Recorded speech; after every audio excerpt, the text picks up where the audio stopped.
Sup, everybody. Woo! Okay, so I have some good news and I have some bad news. Good news is, alright, good news is I had a great week. I can't deny it. This week, I think, has been very exciting for myself. Work has been good. Life has been, you know, on the uprise. Good-ish. Everything's been good. I think the fact that I have stopped whaling in Genshin and Honkai, I feel like I'm getting a little more out of these titles. Right?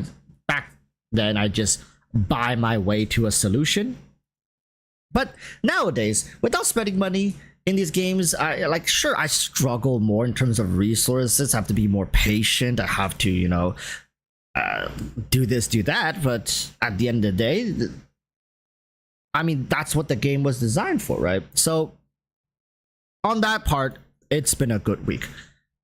What has not been a good week, though, is that my face has broken out like beyond recognition. So I went to go have spicy food with my friends, and I kid you not, my face right now, like the entirety of it, just feels like it's on fire. Like my dermatologist did say, Walrus, yes, he calls me Walrus because he's a huge fan of my work. Of course, right? Everybody knows me. I go out, I can't even step outside my door because I'm just gonna get hoarded. I'm kidding. Nobody knows who the fuck I am. But for the sake of this discussion, the doctor's like, Walrus, you know, there are a couple things you cannot do. Most of them are dietary restrictions. Dairy. Do not consume dairy. I kid you not, I have like a cheesecake every other night, okay? No dairy. No spicy food. Don't drink alcohol. Very bad for my face. And don't have prolonged exposure to the sun.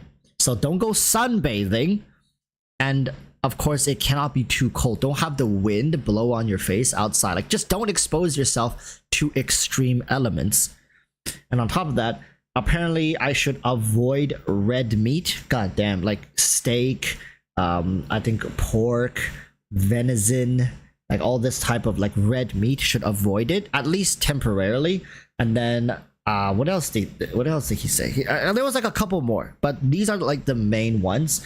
And spicy food, he was like, you know, spicy food could really mess you up good, right? Like, you know, like it'll mess you up to the point where you're gonna be in a lot of pain, kind of like La Signora towards the end of her life. You know what I'm saying, Walrus? You catch my drift? Let me put this into simple terms for you, right? So that you can understand it. I'm like La Signora, but La Signora dies. And then my dermatologist says, does she though? Does she though? And that was about the end of our exchange, because, you know, obviously the man was delusional, thinking that there was some resemblance of hope for La Signora. But that's the bad news, right? So that's the bad news. My doctor told me, Walrus, keep off the spices. It's not doing you any justice. And he was right. He was right. What can I say? Look at that. Look at this. Look at this. Do you guys want a close up? Okay, if you guys are squeamish, close your eyes right now, because I'm about to turn this into a face cam and you guys will see just how bad it is. Look at this. Look at this.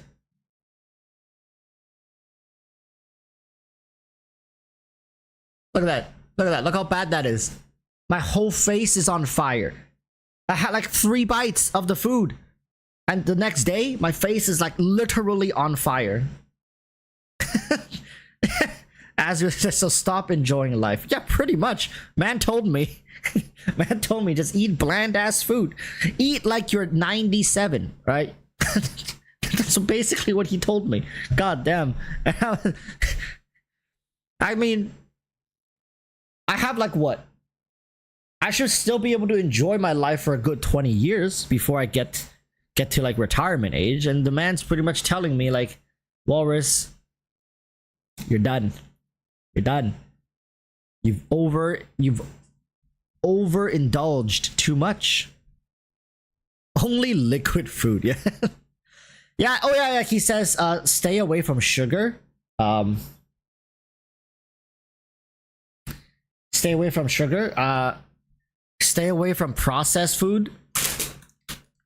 What else did he say? Stay. Caffeine. Stay away from too much carbs, right? Don't like rice, noodles, bread. Stay away from that stuff. Gluten is keep it on the low end. And he says do this for like minimum 3 months until my next visit. And I didn't let him know that I was going to China next month and probably will be staying in China for at least 2 months, so joke's on him.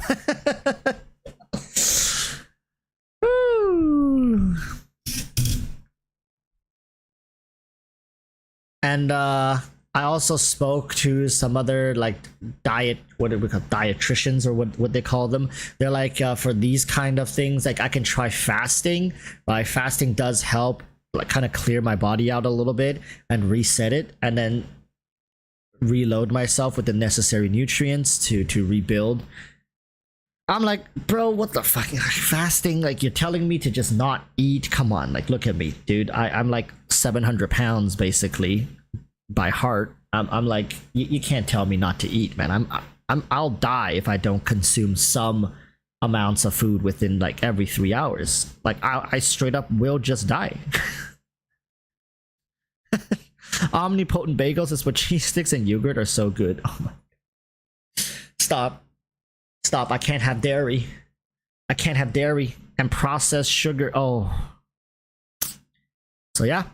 Now basically my diet has to consist of white meat plus like low sugar, low carb.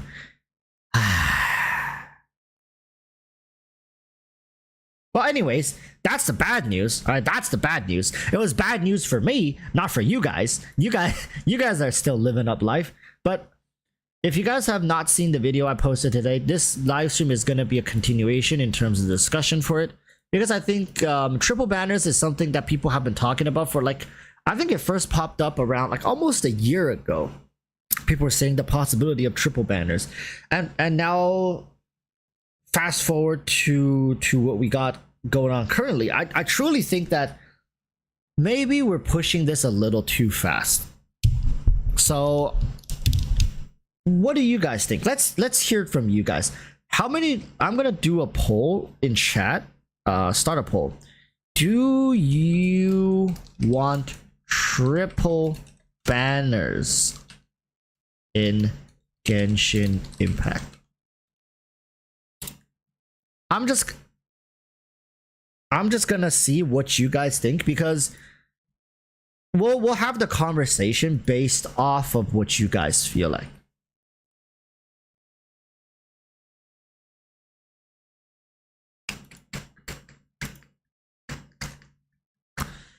I think the overwhelming amount of people should want it because it helps cycle through the characters faster. And once we cycle through the characters faster, for example, you guys are wanting Yelan reruns, Nahida reruns, newer players coming in are going to want some of the really strong core support units in the game, especially if you're building niche teams, such as, let's say you're building Ito, you would love a Goro rerun, right? Of course, we're not talking just about 5 stars, 4 stars as well.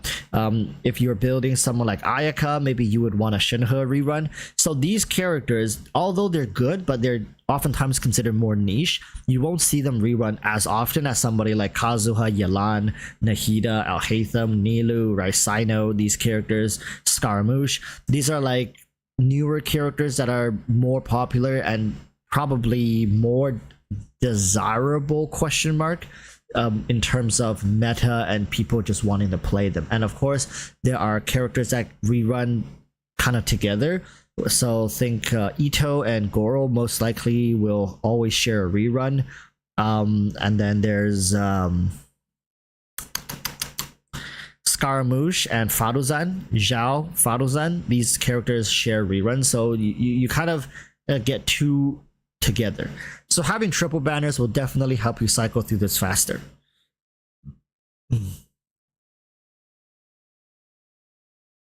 Paulus is they have the quadruple banner for Tears of Themis. Yeah, and I think it's not like it's not to say that it'll never happen. It's just that it depends on how, like, because right now the best way for me to put this, at least from what I see, is that because they have such desirable units, Kazuha, Yelan, Nahida, right?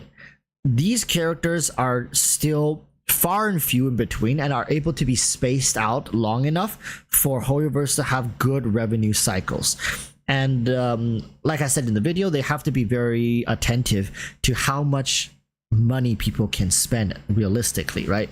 The spending power of your community is something you have to grasp relatively well if you want to make money off of them.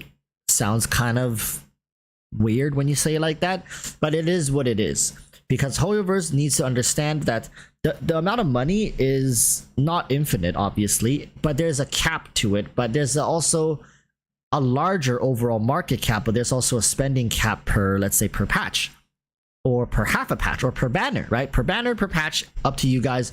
There's always going to be a spending limit, and depending on the character, their desirability, players are willing to spend or not to spend.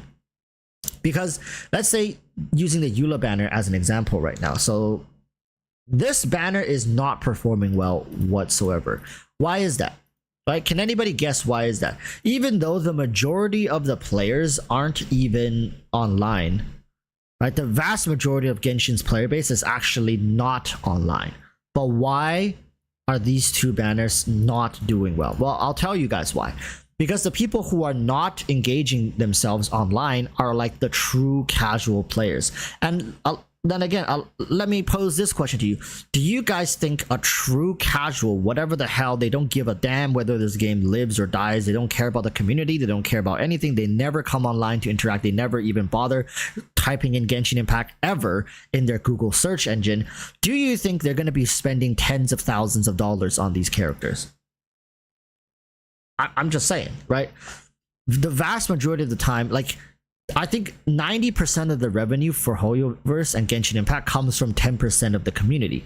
And it just so happens that the online portion of Genshin's player base takes up roughly probably like 10, 15, maybe like at most like 20% of its overall community are online. 80% of them are not online. Like, it's a pretty big portion, because it's very easy to figure this out. Well, not easy, and it's a lot of speculations and it's rough estimates, is that look at Genshin's overall player base, just look at their overall online player base, and then look at the amount of engagement Genshin's main channel has. Because I mean, if you're online, you're going to at least watch Genshin's like trailers, you're going to at least watch, right? You indulge in that minimum if you're online. You don't have to watch content creators, you don't have to watch like Tectone, you don't have to watch like MTash, you don't have to watch Ziox, Sevi Plays, you don't have to watch any of them. But using Genshin's main channel, you can roughly see how the popularity and the engagement is doing, and compare that across all regions, and then cross-reference it to online players for the game.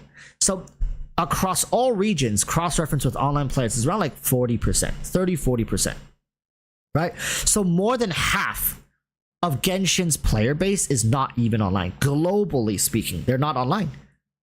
So it's up to the people who are online and dedicated and putting in the money, the time, and the effort to really uplift this game. Now, of course, out of the 40% globally that are actively online and researching and playing and conversing with each other, even a smaller portion of that is actually spending money. A lot of the people are free-to-plays who are online trying to use these resources to better their account, to make good, educated decisions as to not screw themselves in the ass, right? So that takes up a huge portion of the online player base, is people who are here for a very straightforward exchange. I give you my time, my view, my attention. You give me what I need: education, purpose, right? A sense of direction. I don't need to know you. I don't need to care about you. It's a very It's like a barter. It's a barter exchange, right? If you stop providing me value in Genshin Impact, I stop giving you my time, attention. Like what we have going on here, like with the 100 something people, what we have is beyond that barter exchange. So that is a whole different relationship.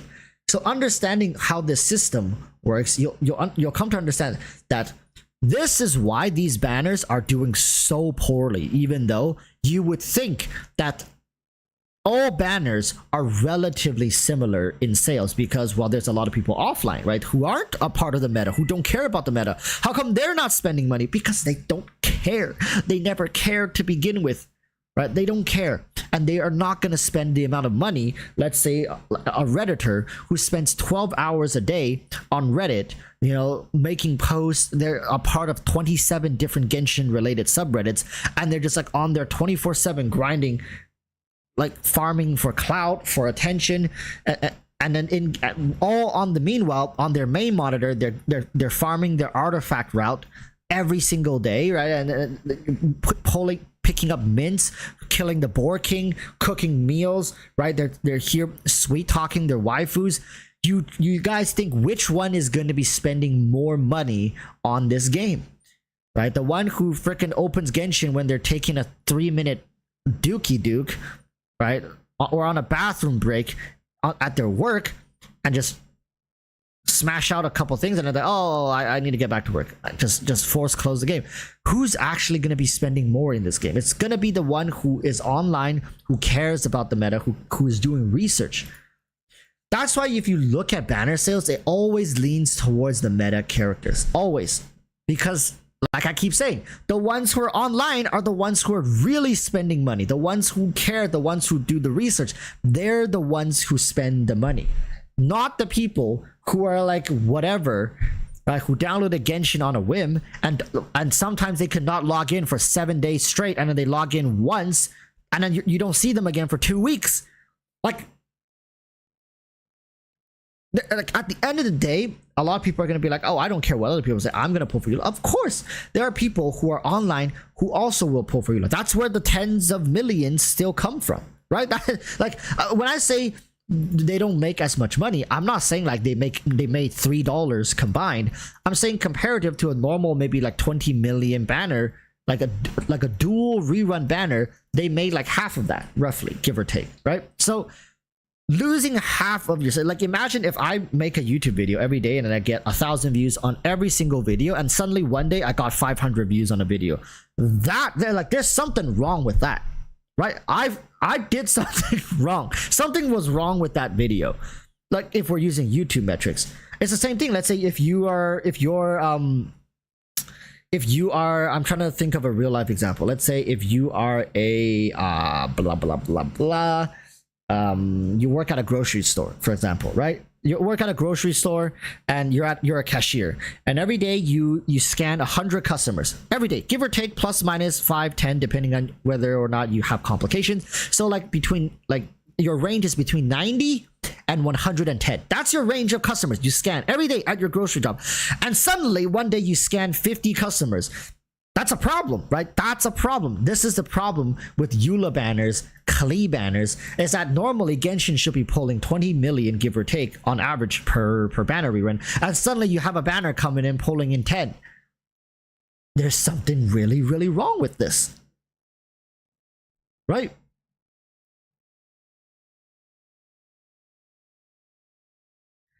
The HVK says, we don't have enough banners to justify... Oh, where did the comment go? He deleted it.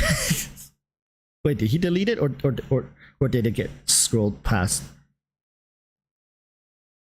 Interesting. Very rare that I read a comment mid-reading, the comment's gone. Luke Mileto says, I want a quadruple banner. That's amazing.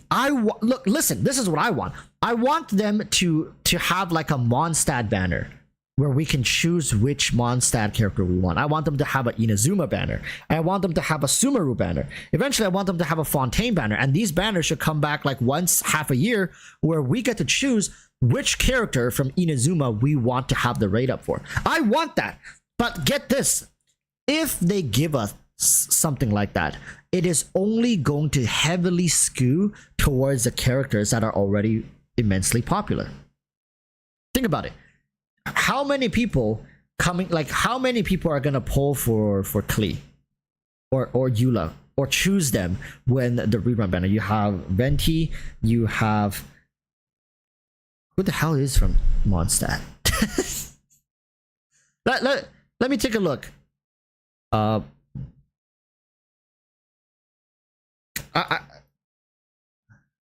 Mondstadt, a lot of standard banner characters. Mondstadt. Wait a minute, there's just not that many Mondstadt units, is there? Oh, no wonder. I was like, I couldn't even think of any. I was like, Mondstadt. And then they got like 3 standard banner characters. And some 4 stars. Oh, no, Albedo's from Mondstadt. Yeah, 1, 2, 3, 4. They got 4. 1, 2, 3, 4, right?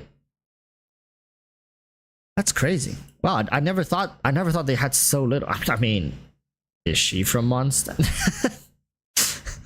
Kidding. They haven't released a Mondstadt. Oh my god.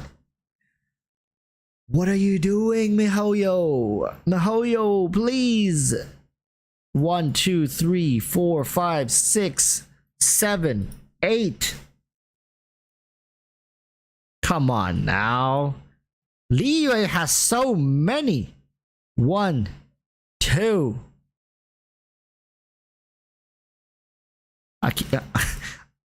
I'm not about to mistake Liyue and Inazuma. I'm not that culturally insensitive, people. 1, 2. I'm trying really hard not to screw this up myself. Okay, so 1, 2, 3, 4, 5, 6. Oh, Liyue only has 6. Oh, we're talking limited 5-star. Oh, Baizhu. 7. So the 1, 2, 3, 4, 5, 6, 7. 7 Sumeru, 7 Liyue. What about Inazuma? It seems like Inazuma might take the cake for this one. Right? 1, 2, 3, 4, 5, 6, 7, 8, 9. 9. Inazuma has 9. My god. Yeah, like Mondstadt doesn't even have that many limited 5-stars to begin with. Wanderer from Inazuma feels like a stretch, but I guess like origin, he was from Inazuma originally. Mondstadt is just such a sad place right now. Like, comparative to when they first started, obviously the development team has learned a lot. They are finding better ways to populate the world. Mondstadt feels like a barren wasteland. Like, Mondstadt feels more like a wasteland than the desert of Sumeru, if I could say that. 13%, people.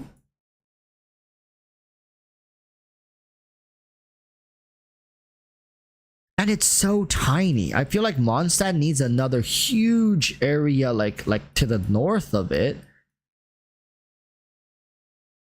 And maybe more over here, like northeast of Mondstadt should be developed a little more. And they should open up a subzone for Mondstadt even more. Inazuma is fine, I guess. What's gonna be here? I think Liyue needs more space as well. Like, Liyue needs to open up down here, like south of Liyue, all the way stretching to Inazuma. Here should be Liyue. Liyue should get like all this space down here. I heard you got people. I remember somebody said this is where Fontaine is gonna be, right? Like smack dang right here. It connects to Mondstadt and Liyue to the north here, west of Mondstadt, north of Liyue. I really wish Liyue had more space down here to work with. And then Fontaine would be here, and then open up a little more to the northeast side for Mondstadt. Natlin should stretch from down here. So Natlin should be bridging Liyue as well as Sumeru, and then reach all the way into the corner and envelop up here all the way to here. This whole bottom left section should be Natlin, and then up here, Fontaine should go like here, starting from like over here, and Fontaine should push really high up into the northern regions. Like up here, this should all be Fontaine, and way up in the north, up here, and probably a little more over here, like basically up far north, connecting to northern Mondstadt, and of course the north part of Fontaine should be Shiznaya. That would be like, that would really populate the map a lot more. And of course we're still gonna have a bunch of empty space here, and then from here on out, right, if you can build Mondstadt a little more, it could just be ocean here. Everything else here could just be ocean. I don't mind it. And then you got the whole map of this continent basically, and then we can move across different continents. I don't know, I don't care. I just feel like personally Mondstadt feels very barren in comparison to Sumeru. That's all I'm saying. I don't know if you guys will agree. Exploring that would be a pain. That's only if you want to 100% everything, but you guys cannot deny that, like, at least for me, when I used to explore Genshin, I would just get lost in the task of it. I would run around and do stuff, and I'll have like a movie, I'll have an anime, or I'll have something on my second monitor, and I'd be just enjoying both piece of content, killing some monsters that I come across, watching the show, and before I know it, I'm like 3 hours in to playing Genshin Impact. That was an enjoyable experience for me. I know a lot of people have the interactive map open on their second monitor, being like, okay, I'm here, so it's a much more like intensive task for most people. But for me, like, you guys could tell, I look at this, like, I don't have completion for most of these regions at all. I think the only one I have is for this hill, Gale Song Hill. That's like the only 100%, and I did this completely just naturally. So you guys could tell how much I play the game just based off of my completion for each region. Once I got to this region, I stopped playing as much, and then once I got to this region, like, completion just stopped meaning much to me. Even more so if you guys look at Chasm, if we go into Sumeru, you guys can tell, like, I really stopped caring about completion. 13%. Like these two areas, I only come here to collect the materials I need for ascending my characters, so I'm not even touching a lot of these. I'm gonna wait and binge the main story quest. That, at least for me, is like I can focus on something and actually stay with it through the whole thing, is the main story quest. But I hate it when they just cut it off mid-patch or something, like, not mid-patch, they get to a certain point of the story and then they just cut it off, and it really pisses me off, because I'm just like, I'm so invested, I have the free time right now, I just want to finish it. Nope, gotta wait until next patch, or worst case scenario, next patch, which really grinds my gears. So I've always now just saved up my main story quest and sit through like a day, 2 days sometimes, sitting here just playing through it, and it's a huge part of my Genshin experience nowadays.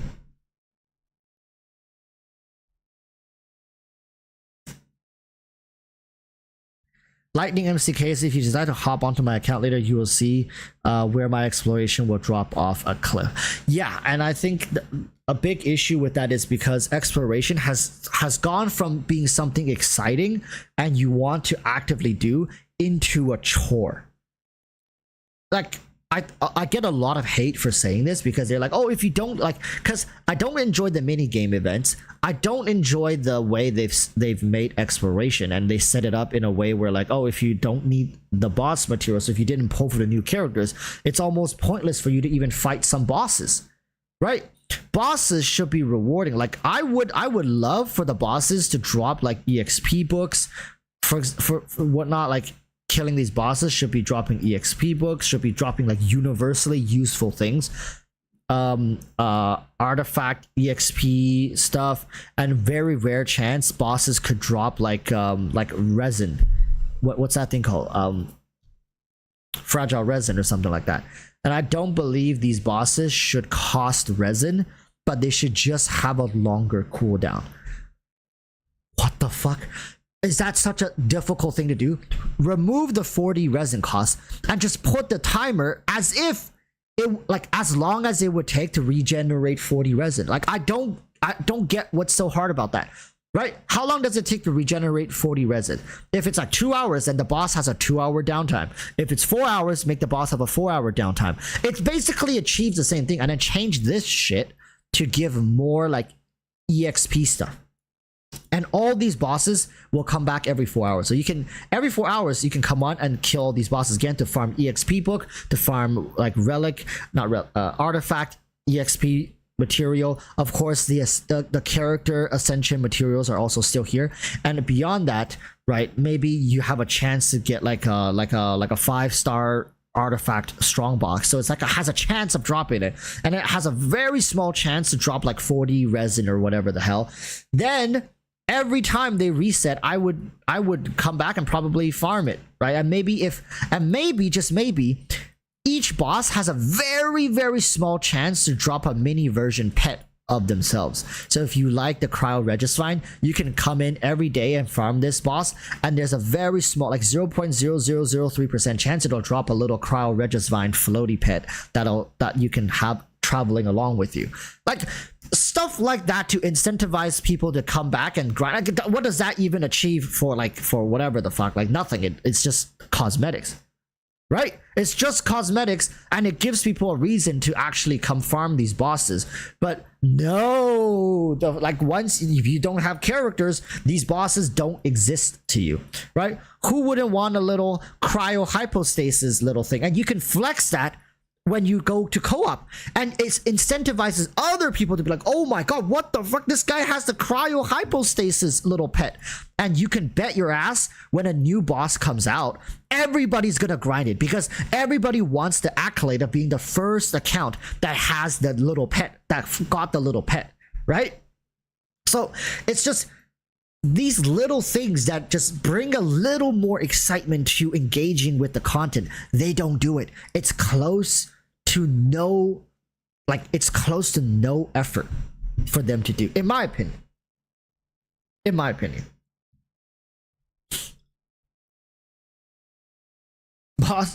Boss pets sounds good though. Yeah, like I'm just saying, it's like a little trophy. It's the same as achievements, right? A lot of people like to flex like max achievements. Like you guys see it on those Reddit posts, like when a region comes out or a sub-region comes out, somebody will, like, in 7 hours, somebody will be like 100% done, everything, every subsection I'm done 100%, right? That's their flex. But imagine if you can flex tiny little pet collections. Like, screw it, Hoyoverse, just take this idea. I don't even want credit for it, just do it. Like, come on, if I'm not pulling, like, look at this. Why are we still giving gladiators, man? Come on, just give us like a 5% chance to get an artifact strongbox. Can you just put artifact strongboxes into these bosses? And think about it. Look how many bosses we have nowadays. Imagine if they just made these bosses more universally friendly for resource farming. Like you could just pick your favorite 5, 6, 7 bosses. You don't even have to do every single boss. Just pick your favorite, right? Like, imagine if you want a little Primo Geobishop to follow you around everywhere, like a little tiny cute version of it, then go farm the Primo Geobishop every 4 hours, come back, farm it, or look, however long it takes to regenerate 40 resin, right? And get this, you can also, like, in between the free runs, you can also offer them to use resin, right? Like, oh, you want to run it outside of its free, like your free turn, spend 40 resin. Like, sure, that starts becoming problematic, because then with the amount of resources you can generate with that, on top of all the stuff that it's giving. But there's something that they look, this is just me, one walrus, one dude sitting in a freaking, right, like a 1x1 cubicle, basically coming up with this shit on the spot. Can you imagine somebody who's on fucking payroll sitting in Hoyoverse HQ can't come up with something better? No, it's not because they can't, it's just they don't want to, which pisses me off.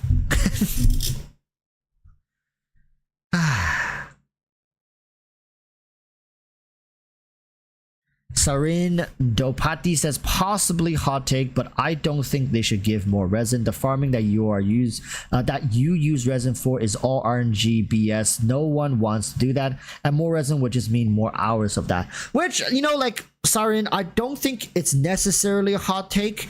You do have a point. In a lot of people are already sick of the grind.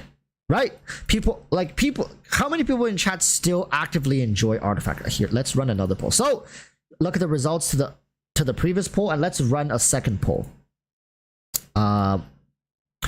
Do you enjoy grinding artifacts / relics? I'm gonna say artifacts. Everybody knows what I'm talking. Because if you actively enjoy the process of grinding for the artifacts to like get that sense of dopamine hit when you actually get a good piece, maybe you're like, yeah, I would love more resin. But for the people who are like, I'm so sick of this, just make this process less tedious for us, please. Then you likely don't. But there was a period of time where artifact grinding was like the culture of Genshin Impact. I think it's very exciting to hop into. It's very exciting to hop into the game with like almost full resin. You come in, 1 resin left from max resin. Let's do it. Perfectly timed. Get in the artifact grind. Go in there, smash it out in like 5-10 minutes, and see what you get. And it takes no effort at all.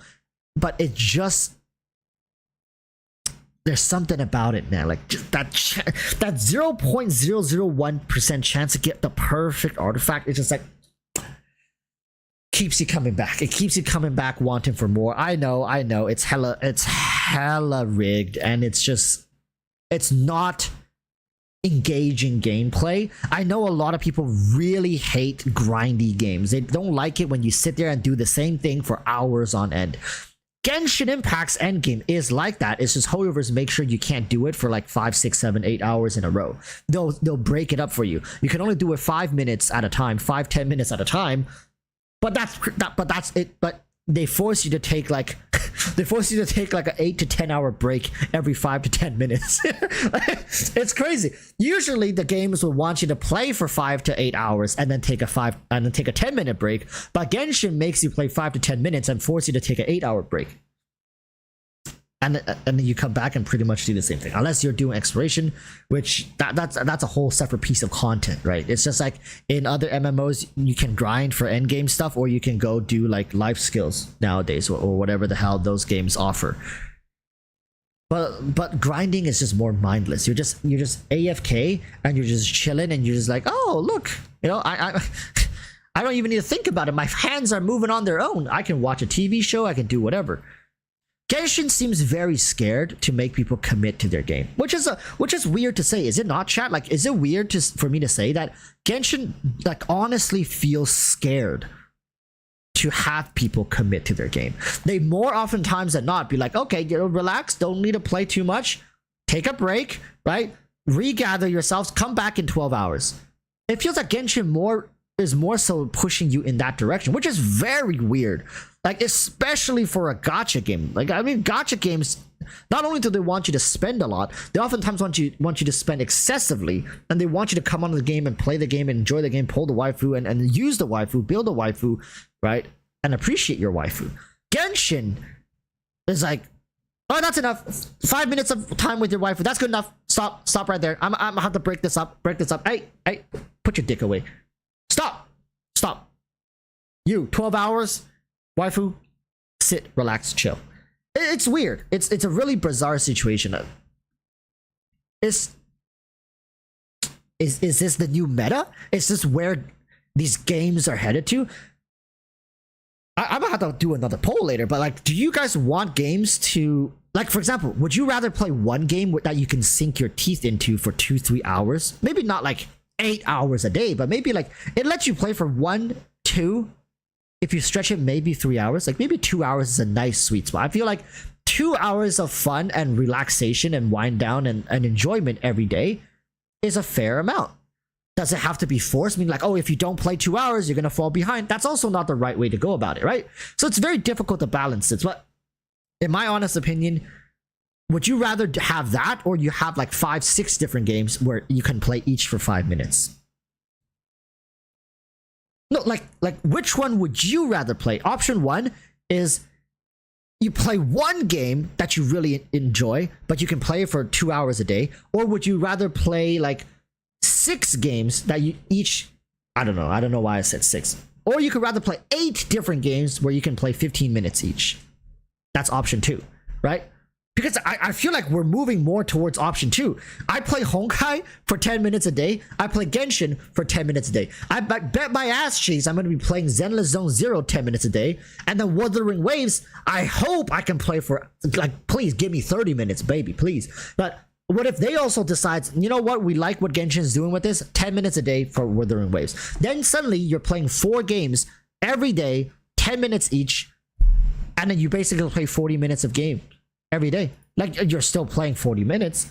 It's just you're playing 4 different games. And you know what this actually creates is that these companies starts sharing the player base, because there's just not enough people to play all their games. they need to stop monopolizing their player base. We are their products. Basically, they're saying, hey, what if we, like, why don't we ask our products to give us 10 minutes of their time, and they give you 10 minutes, give you 10 minutes, give you 10 minutes, and we can stop fighting over their attention and their time. We all get to share them equally, right? Let's share these players. Let's not fight over them. Let's make it so they can only play our games for 10 minutes, so then they can go play your games for 10 minutes. I don't know, like, what is this? What the fuck they're trying to do? They're trying to make it so, oh, I can only play my favorite game every day for 10 minutes, 5-10 minutes.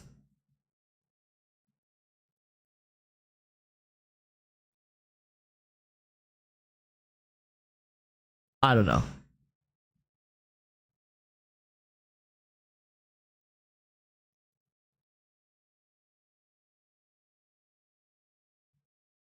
Bethesda says only Dawei can unite all the gacha games. Yeah, like, at least for Hoyoverse titles, that's what they're doing. They're making sure that you have enough time to still play Zenless Zone Zero. You have enough time to play Honkai Star Rail. You have enough time to also play Genshin Impact. And then combining all 3 together, you have a fuller experience in terms of the gacha overall experience, right? And that's what Hoyoverse has cultivated for you over here.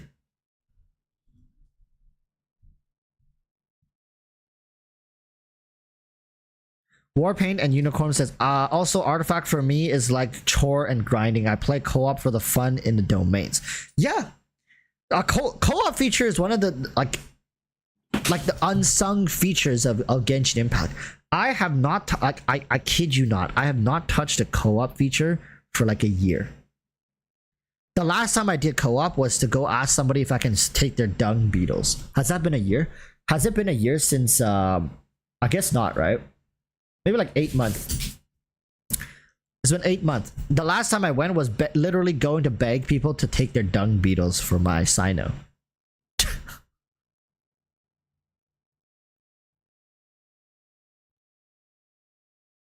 But Sissa says Walrus in the 4.0 beta, they just buffed Fischl further. Would you say Fischl is as good as Bennett and Xingqiu now?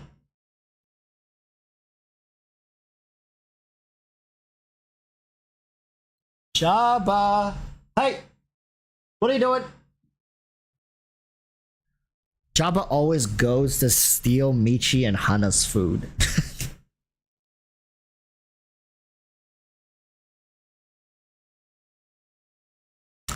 H says no, not quite. Okay. I don't know why they have Bennett and Xingqiu sitting up there, but they refuse to bring out their 4-star up to par. And why they don't want to release another 4-star as good as them? Because let's be honest, Genshin Impact really needs something exciting to rejuvenate us in between these slower patches. Like, why don't they just release an OP character during the slow patch? I don't get it. Think about it. The slow patch just happens every year. At this point, Hoyoverse should know that they lose a lot of players' attention. They lose a lot of engagement during these slower patches. But what if they release, every time the slower patches start, they release a character like Yelan, like Kazuha, and don't do it at the end, because they always do it on the last patch, and this time they didn't, so they already broke that pattern. But imagine if 3.7 a character comes out that is super strong. Basically, it's like the pseudo Archon of the big patch. So the 3.0 patch era pseudo Archon character. Super strong, super reliable, amazing to play, and at least this character will keep players engaged for like a patch or maybe a patch and a half, maybe. And then by the time people get bored of them, they only have to wait 2 more weeks for 2-3 weeks for the next big patch to drop. I think filling the downtime for them is something that should be a priority, no? Unless they really want people to take a break. If the goal for Genshin is they want people to take a break so then they can come back fresh in Fontaine, I also could understand that line of thought. It's like, okay, that's enough. Take a break, right? Stop playing our game for a month, 2 months, but we're confident we can get you back with the next big patch. If that's the confidence they have, then it makes sense why they are basically choosing to make these 2 patches completely dead, because they want you to stop playing. Maybe it's a hot take. I'm just saying.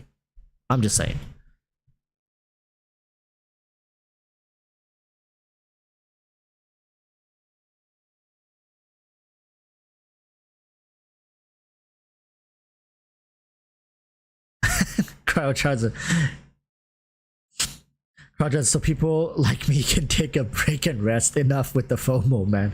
Yeah, so it makes sense, right? Like people like Cryocharge players will definitely thank Hoyoverse. Be like, thank you for giving us these 2 slow patches that we can kind of rest and recoup and prepare ourselves for the next 3, 4, 5 patches in a row where it's gonna be banger, banger, banger nonstop. Which is what it is. The first, I would say, 3 to 4 patches of a new region are so solid, very strong, full of content. You basically have to look up guides if you want to like complete them fast. Most of the time it'll take you a while just to adjust the new stuff, finding out new things, and especially if they have new mechanics, right? Getting used to the new mechanics. But then again, new regions are not exciting for a lot of veteran players. Not as exciting because we all know what the recipe is. Are you pulling for the new characters? No? Well, tough luck. 40% of the region doesn't matter to you. No, it's true. A lot of the essential materials doesn't matter. The bosses doesn't matter. You're only here for the lore and the eye candy. That's pretty much it. And the music, I guess. The audio is gonna be amazing. Yeah, like think about it. If you are skipping, I don't know how free-to-plays do it, but free-to-plays can go for 3, 4, 5 patches without pulling a single character. So 4 or 5 patches of new characters, sometimes double 5 stars. You are skipping like 7 to 10 5 stars in a row, limited 5 stars, and you play every single minigame. You're hoarding your resources for that one character. Now people do that like 7-8 months in a row. So it's crazy to me, right? Because then you're missing out on a huge chunk of content for the game. Drip says, I'm not free to play and I still do that. Which just shows how powerful Genshin is as a... like, I mean, as like basically a waifu simulator, right? It's just like, if you're willing to wait this long for your favorite character, it just comes to show that how good of a product Genshin and Hoyoverse has in their hands right now. And the worst part, not the worst part, I mean, depends on how you look. The worst part, best part is that people don't quit during this era. There's a lot of players, like, trust me, I've played enough gacha games to know that I've been a part of big guilds. I have like people be super excited for a leaked character that they know is coming.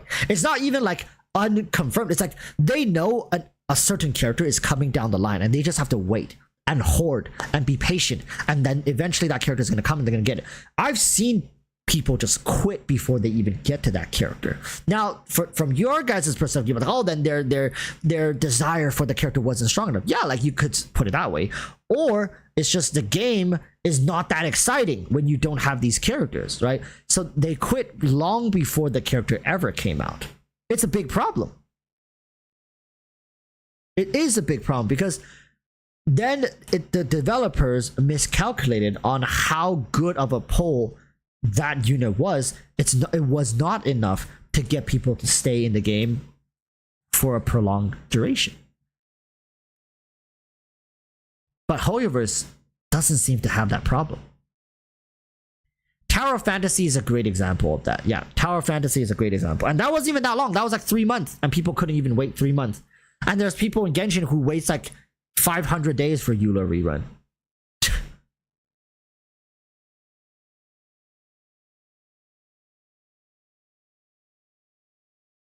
Sorry. I was doing something while talking to you guys. And I got this.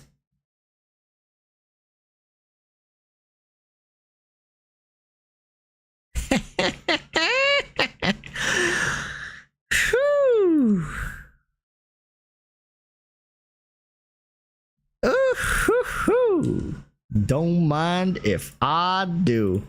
All right, chat. Let's see how good the streamer's luck really is. What do we want as the last stat for Clara? Defense percentage?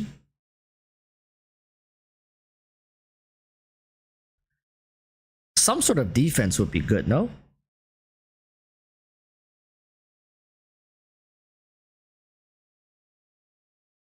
Oh, attack percentage. God damn, I'm dumb. I thought the main stat was... Okay, yeah. Attack percentage is gonna be huge. Watch this.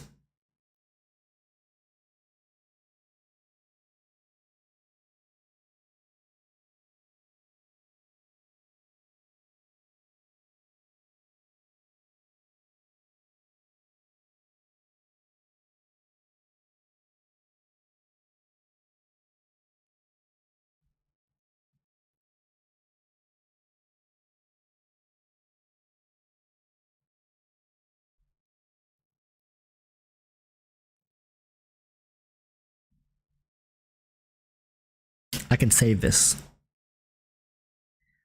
I can still save this. Listen, chat. This is Hoyoverse's test for me. If I give up now... Do you see this? This is a test, chat. This is a test. Double stat line. If it just rolls into 1 each, it's still a decent piece. Oh my god, this is gonna take forever.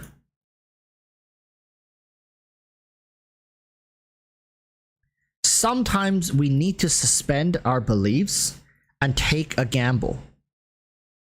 Okay, this is taking way too freaking long.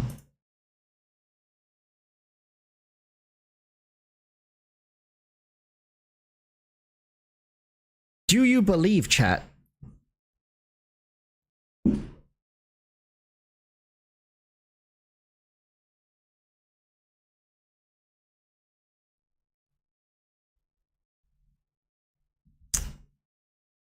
Well then.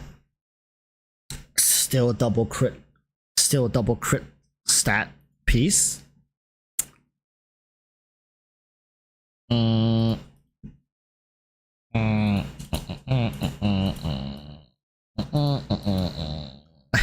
This is basically what I look, chat. This is what basically we have to show for the last few days of grinding.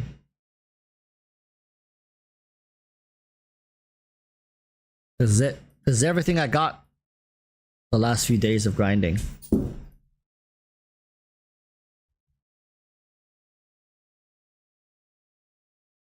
I want to go for a body piece for Clara for this one. Champions. Okay. This is what we're going to do, chat. We're going to synthesize it. All right. When one gamble doesn't pan out, you just change tables. You go to another table and you continue gambling. This is us changing tables right now. Boom, boom, boom, boom, boom, boom. Boom, boom, boom. Boom. 1, 2, 3, 4, 5, 6, 7, 8, 9, 10. We have 2 attempts.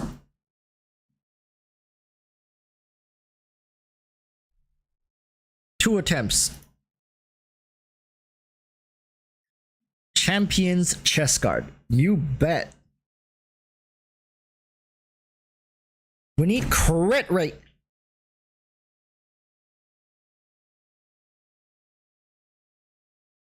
That's why we have 2 attempts.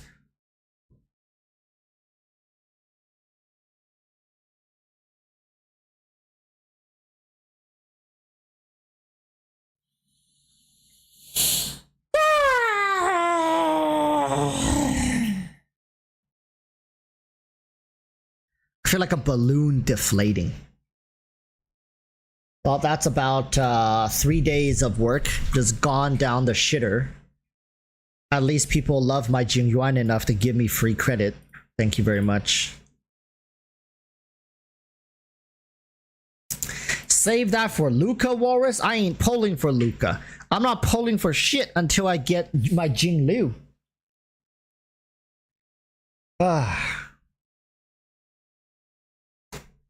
Why? I've been doing this for 2 weeks. 2 weeks. My God. I feel cheated. I feel so cheated.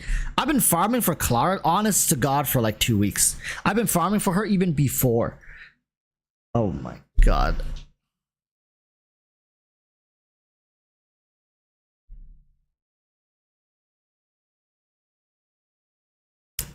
Oh, chat. I actually gotta show you guys something.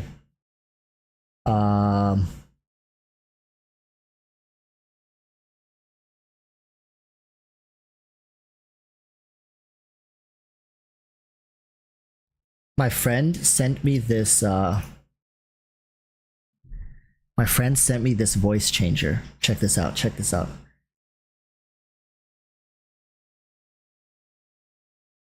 Oh no, I think it expired.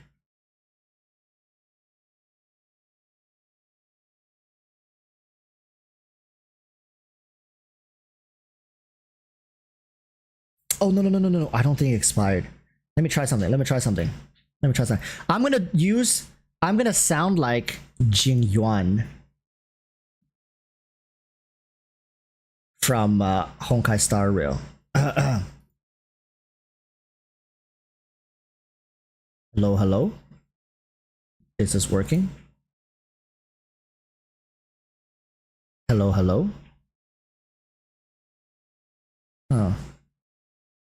Hello?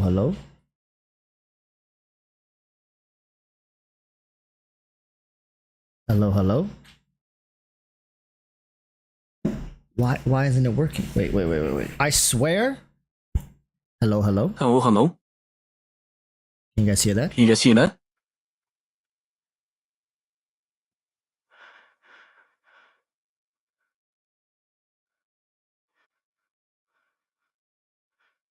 hear double. Okay, one moment.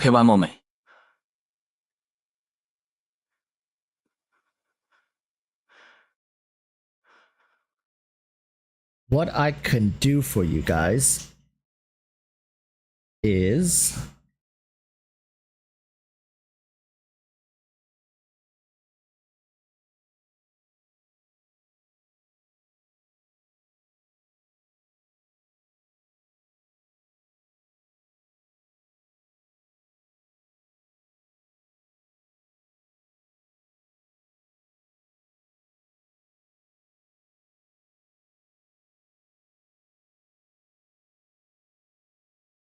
okay, wait. I need to capture a new mic.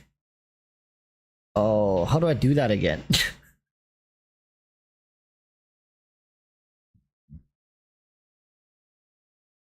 Can you make it sound like JP Jingen? I can make myself sound like Yai Miko. One moment.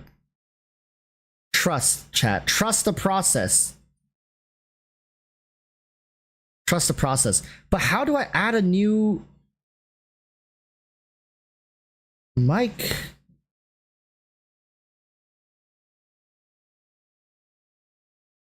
Oh, I found it.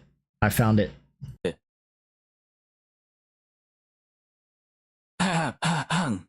Hello? If I turn myself off, do I sound like Jing Yuan? Chat? What do I don't sound like my normal self, right? Is it working? Okay. What's this? Hi everyone. It's me, Walrus. It's really me, Walrus. I'm a VTuber now. No, it's true. It's me. It's Walrus.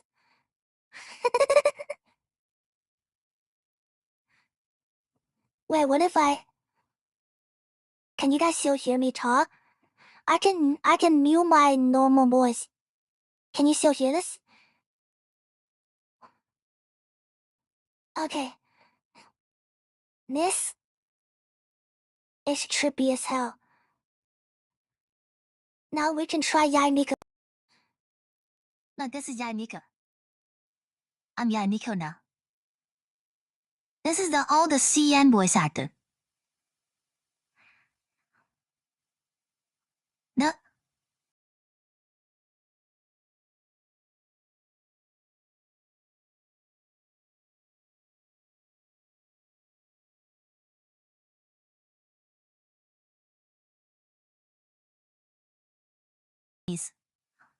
大家好，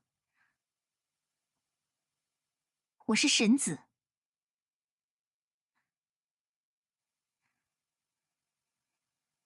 如果我说中文的，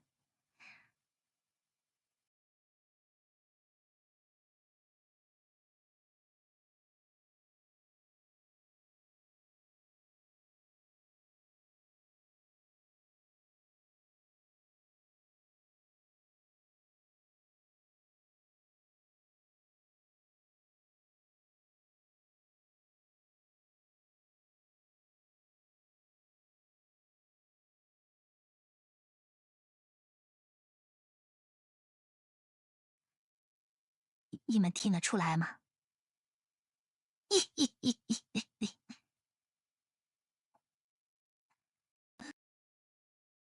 ？And this is Ayaka， 大小姐。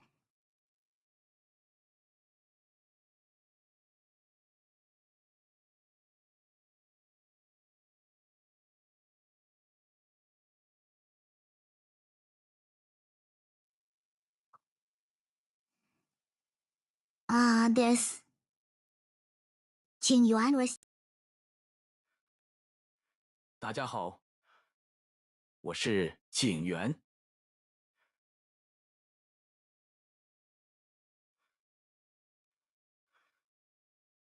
I don't know some of these other characters.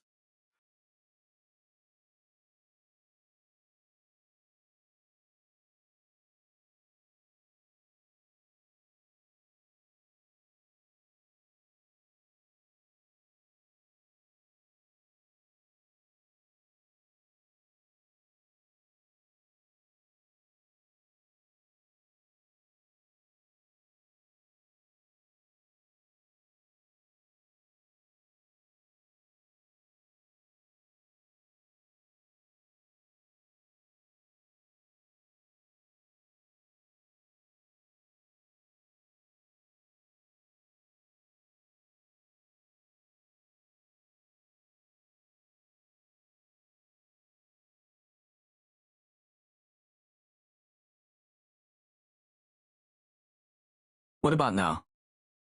Now you guys can hear me, right?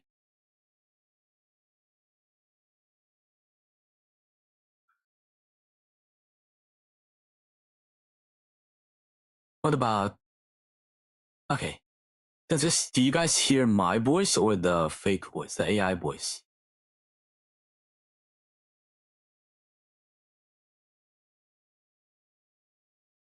Wait, it's still the fake voice. Okay, cool. Now we'll just keep it. We'll just keep it like this. Okay. So we'll keep it like this. Oh, you guys hear double now, don't you? Okay, I'm just gonna keep it like this. I'm gonna keep it like this. Okay. What do you guys want to hear? What do you guys want to hear?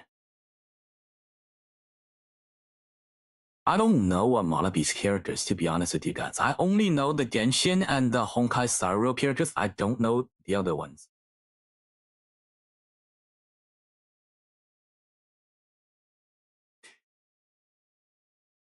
Osmanthus wine. Let's say Osmanthus wine in Jinjuan. I don't even know the Chinese dub. Let's hear the Chinese dub lines for Genshin first. Genshin. Let's hear Jin Yuan Chinese dub, and then they'll say it, and I'll say it. So let's hear what they say, okay? 急如律令，看来是棋逢对手。 What the fuck? 时不我待，随我冲阵。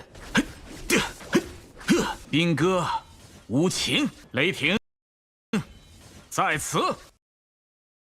Okay, let's hear it. 雷霆在此. How did that sound? Let's go back here, the original. 兵戈无情，雷霆在此。雷霆在此. Borrowing his voice, does it sound passable? Sounds a bit robotic. I need to hear it myself. Actually, let me turn on the echo. 雷霆. I need more passion. 雷霆. No, it doesn't sound. It doesn't have that energy. 雷霆在此. No, it doesn't have it. It doesn't have that, like, that power that they have. Missing a little bit of that, like, fierceness. Guess one that's really creepy. Hello. It's me, Walrus. It's me, Walrus. Sup everyone, welcome to another video. In today's video, we're gonna be doing some of the worst takes known to mankind, but because I have a tutor voice, I think I can have passable takes now. Do call it? What's the call it? Wait, is it Ting Yun? Hello. It's me, Coleman. Sha! Ho! Ha! Huh! Yeah! Whoa!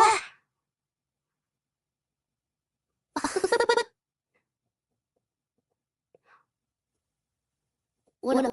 Yeah. Hello? 听云，大家好。It sounds robotic. A lot of these sounds robotic. This one sounds more natural. This one is autumn. 秋天。So about the triple batter. Hey, let's talk about the triple batter. My name is Autumn. True, Walrus had to go take a dookie. This is Autumn. 值得听一听 neck break script. I haven't even gotten to that part of the story yet, even though I kind of already know something happens with Ting Yun.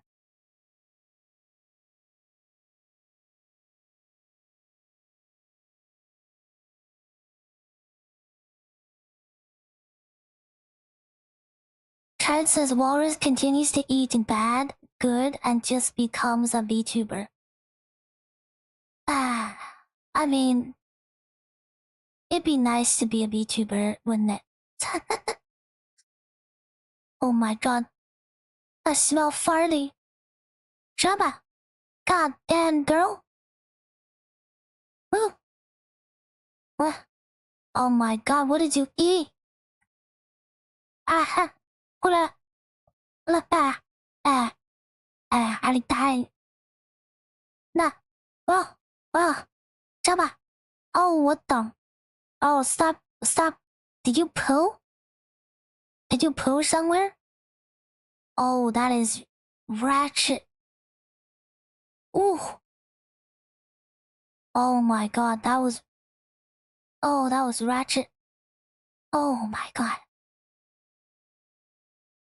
Okay. Walrus, can you try to speak Japanese? Maybe it sounds better than English. Oni-chan. They had one for Kali. Trust me, if you guys want to hear curse, there was one for Kali. They don't have it anymore, but there was one for Kali, and oh my god, was it like beyond cursed. It was crazy, but they took it out. They don't have the Kali one anymore. Eula, they don't have Eula.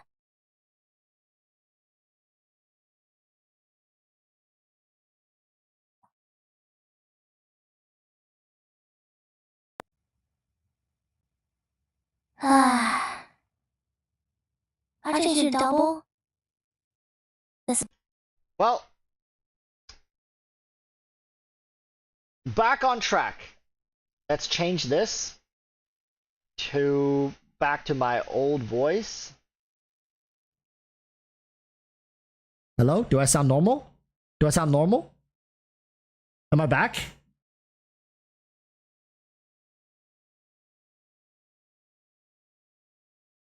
Wrong mic. Oh, one moment.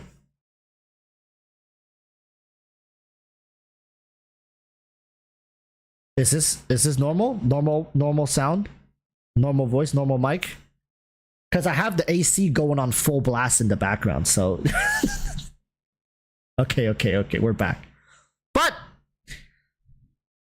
just so you know, I can toggle this shit on any moment. What about now? Do I still sound normal? Did I toggle the... Do I still sound... I think I sound normal because I can see my voice is matched. Oh, so... I need to change the... Okay, I know how to do this now. I know how to do this. If I change the voice input to this... Does this sound very bad? Like, for the mic? The mic sounds very bad, right? Let me hear what it sounds like. Let me hear what this sounds like. Hello? Oh yeah, you guys can hear all the background stuff. But I have to use this one if I want to toggle the filter. Never mind, let's give you guys peace of mind. Bro in the chasm. Alright, we're back. This is the normal mic. But wasn't that a journey? Marcus Bullock says you should do random Genshin or something. I don't know about monetizing it because if I monetize it, I might get sued. I don't know. It sounds like Zajeff's audio. Hey, it just comes to show Zajeff is living proof that you don't have to have like top of the line audio video equipment to make it big.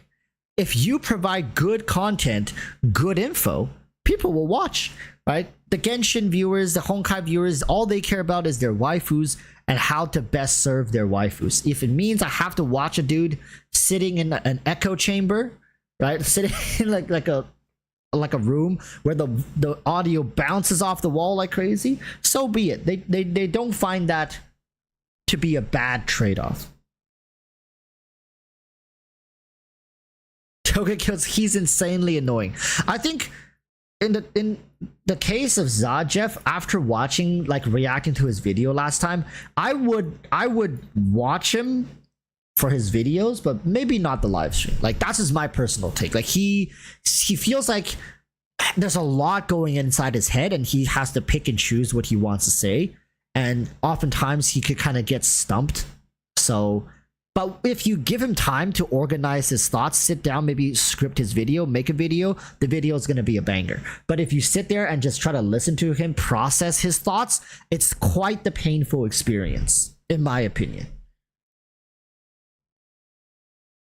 I mean, there's different strengths, right? For me, my videos are very mid to low tier. My live streams are very mid to low tier. Like my content in general, it's just very mid to low tier content. His live stream is like worse than mine. It's like the low tier content, but his video is like top tier content. So like at the end of the day, he's maybe like upper middle tier content, right? So that it's just sometimes people's strength lies in different areas. The guy has meticulous data collection, data analysis, and he can present it to you. For the people who likes these hard data based videos, he's the guy to go to.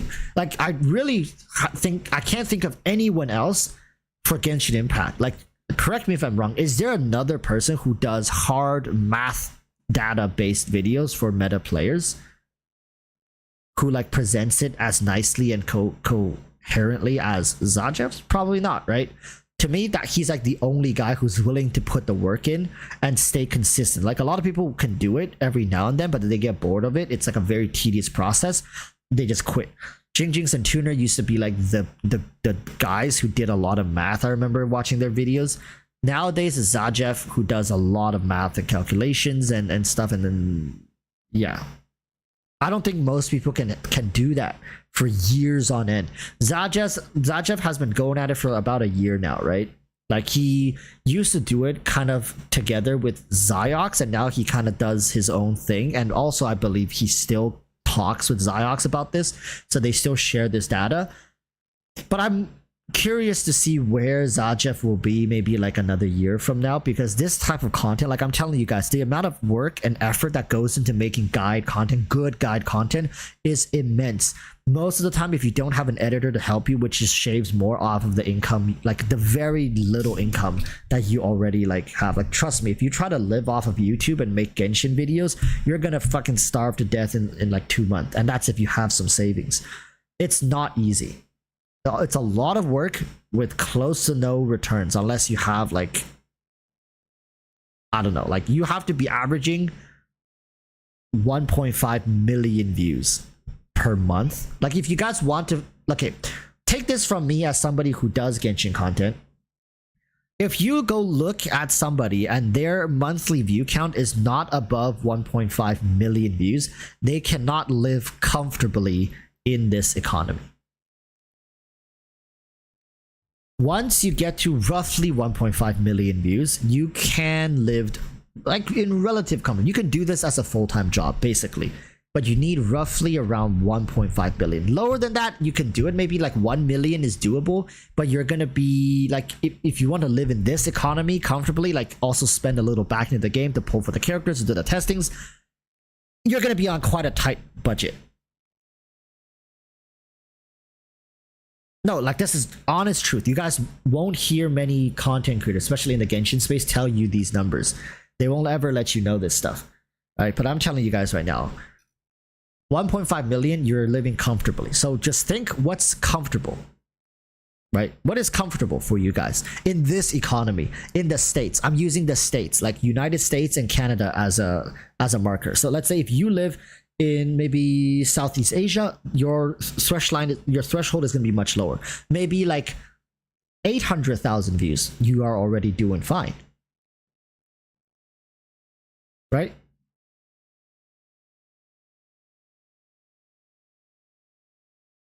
So in my experience, most content creators can find this formula that they work well with. Meaning like they'll find something that works for them, but it's very repetitive. A great example of this is what's his name? The guy who did, he also stopped. He also quit. What's the guy's name? He did like 4 Bennett versus like Whopper Flowers, or 4 Barbara versus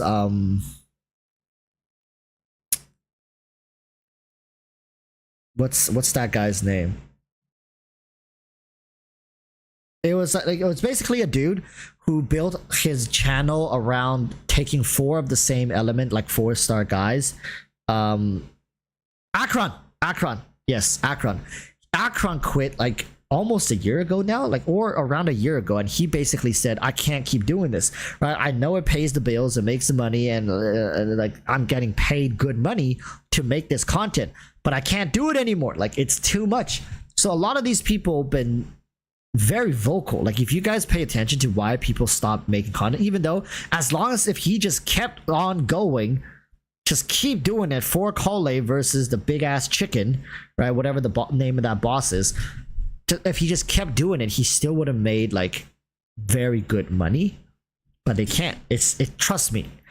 From the outside perspective, you guys might think, or some of you guys might think, like, oh, if I had that opportunity, I would never stop. I would do it until my last breath. But when you're in it, doing it, it truly grinds away at your soul. How boring and tedious, and it's just like there's no creative aspect. It becomes a desk job. What's so boring about a desk job is if you picture yourself 20, 30, 40 years from now at this dead-end job, you can literally see yourself, but older, sitting at the same desk, same cubicle, doing the same paperwork. That haunts people. People hate that. But when you make content creation into that, you can see yourself 3, 4, 5 years from now, we're in Shiznaya, and you're still doing 4 blah blah blah versus boss. You can literally see yourself still making the same content. That becomes a desk job. You're back at your dead end job. It's just now you're doing it on YouTube, but you're still working at basically at a dead end job. There's no future. There's no development. There's no creative aspect. You started doing this because you wanted to do something creative, something different. You wanted to challenge yourself. But what is challenging about doing the same piece of content formulaically that you've already worked out? Some people have no problem doing it, right? For example, Ziox has a formula. How should he deliver information? How long should his videos be? What kind of thumbnail should he use? What kind of colors should the thumbnail have? He's already worked it out to a science. So this is why most content creators cannot last for more than 2-3 years doing Genshin, because Genshin we've already basically squeezed the game dry in terms of our creative outlet. There's very little more creative things people can do with this game. Like, there was a whole series about people doing bows only challenge. Remember? There was a whole bows only challenge, catalyst only challenge, sword only challenge, but that eventually gets old too. In the beginning, the first 6 months, 8 months, maybe even the first year, that's fun and engaging. But eventually, that's going to become like, okay, I'm literally doing the same thing day in, day out. The game becomes boring and stale. One moment. Be right back. I might need to do something.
I'm back.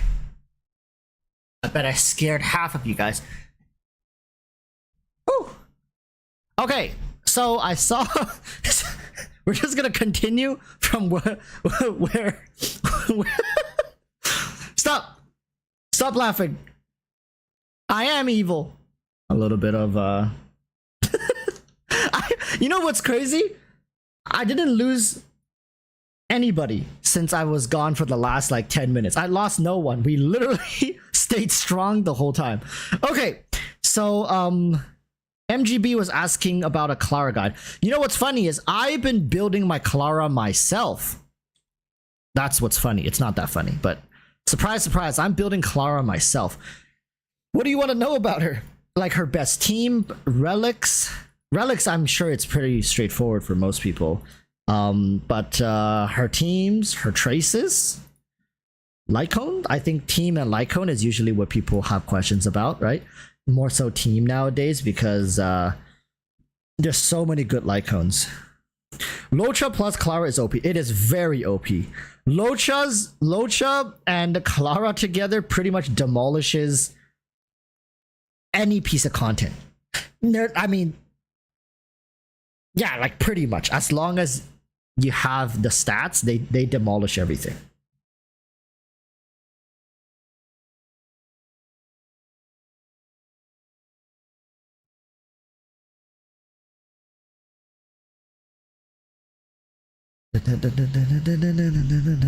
Mono quantum looking juicy. Yeah, like people keep sending me like Hanabi leaks and stuff like that, telling me take a look at Hanabi, take a look at Hanabi. Hanabi looks to be super OP, and we did take a look at her last stream. So with Hanabi, people are thinking they're not going to be playing Seele with Bronya anymore, right? So Bronya is going to be replaced in the Seele team for Hanabi. Plus, you're gonna have Silverwolf and what's her name? Lynx. What's crazy is Fu Xuan actually doesn't make it into the Seele lineup. Have you guys thought about that? Fu Xuan and Seele will not be in the same team once Hanabi arrives. Bethesda says, Walrus, can you check? Oh yeah. One moment. I think I had it here.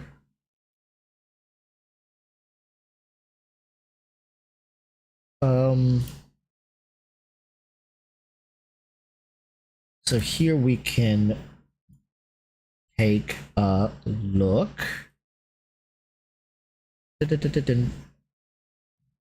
All right, so this I believe is Fu Xuan. Yeah, this is Fu Xuan.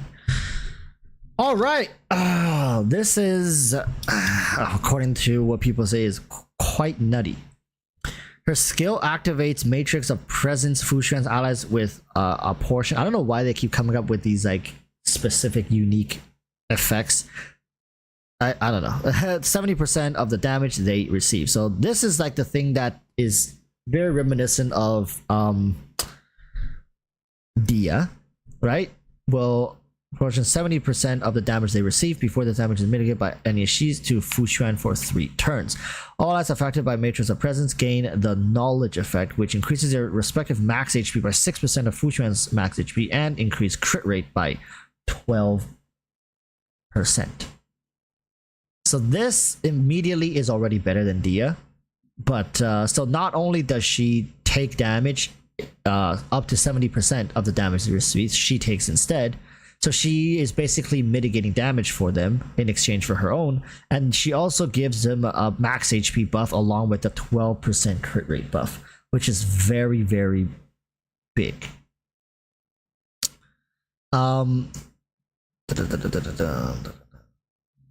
So what is this? What is this?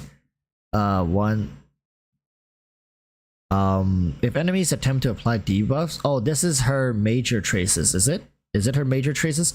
If enemy apply debuffs to enemies while the matrix of presence is active, all allies will reset all debuffs applied by the enemy target during their current action. This effect can only be triggered once.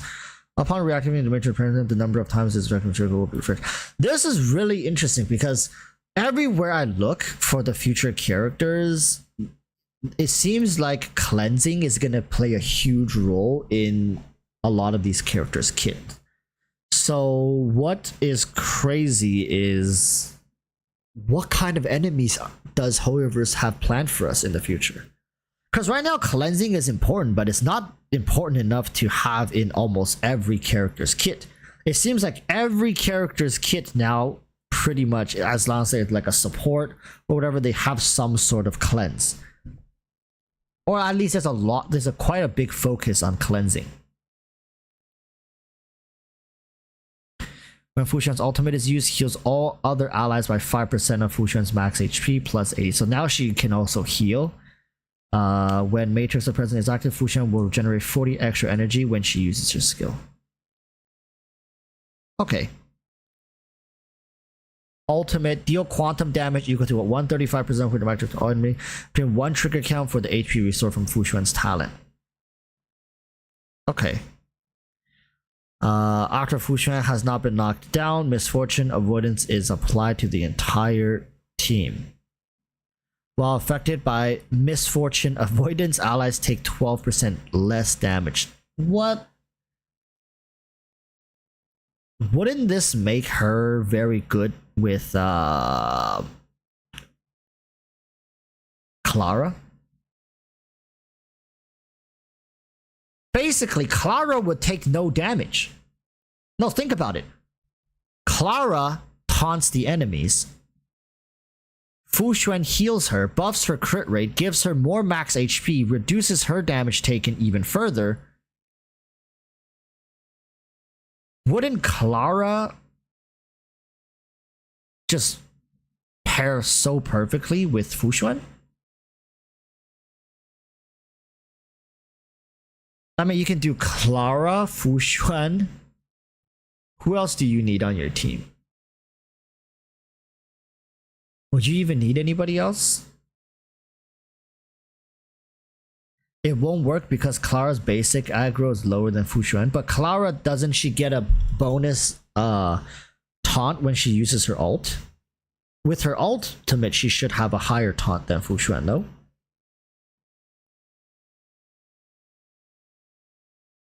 But what I've been told is that it's difficult for Fu Xuan to solo protect her team. If that's the case, which I hope it's not, but if that's the case, I'm still not sold on the character. I don't believe that if you have a character like Jeopard who can solo sustain your whole team, then a character like Fu Xuan loses a lot of value if you have to run her along with another healer.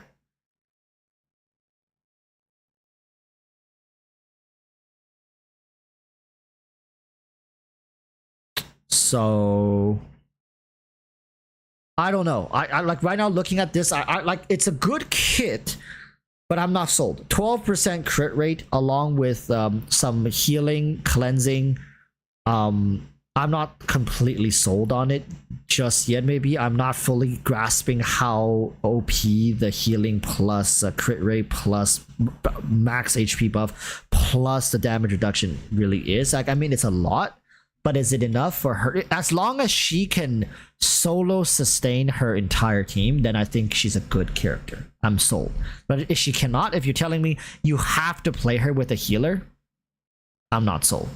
No way I'm gonna be investing into a character that requires another healer just to sustain the team. I don't think I want that. So here also, HP restore will be triggered for Fu Xuan when her HP falls to 50% or less of her max HP, which is also akin to Dia, no? Dia also has something similar. I don't exactly remember what, but Dia heals herself somehow.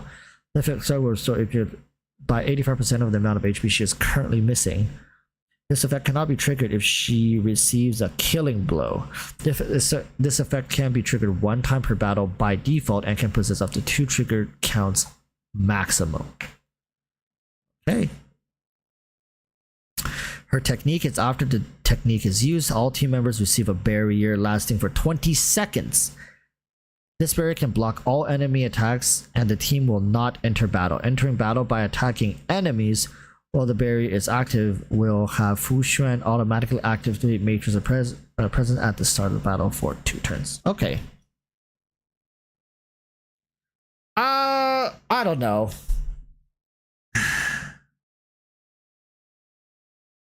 MGBs, I hate reading all this stuff. I need to see how it works. So basically, she reduces your team's damage taken by 12% by default. As long as she's alive, your whole team takes 12% less damage. If you activate her skill, right, she now absorbs up to 70% of damage your team is taking. So when you use this skill, maybe it's also important, because I would ideally say let her be slow. She should not be the first one to move. She should be behind all your teammates. But actually, no, not necessarily, right? Because then they won't get the crit rate buff on turn 1. So, but if she's the fastest, then your turn comes sooner, which means they lose the buff sooner as well. So if she's faster than everybody, your team, I mean, it doesn't matter. If she's slower, your team still gets to use the same number of terms of the buff. But if you're slower, you can bypass her turn and give your teammates more opportunity to take advantage of this 12% crit rate buff. So I guess in my honest opinion, it's still better for her to be slower, goes behind all your teammates, but goes before the enemies. Give the crit rate buff, have your second cycle of turns comes in, and then you have all these damage and buff, and then also have your teammates be fast enough to maybe get an extra turn in before her turn comes up. Because with these, how it's calculated is always off of the character who activates the skill, so it's off of Fu Xuan's turn order.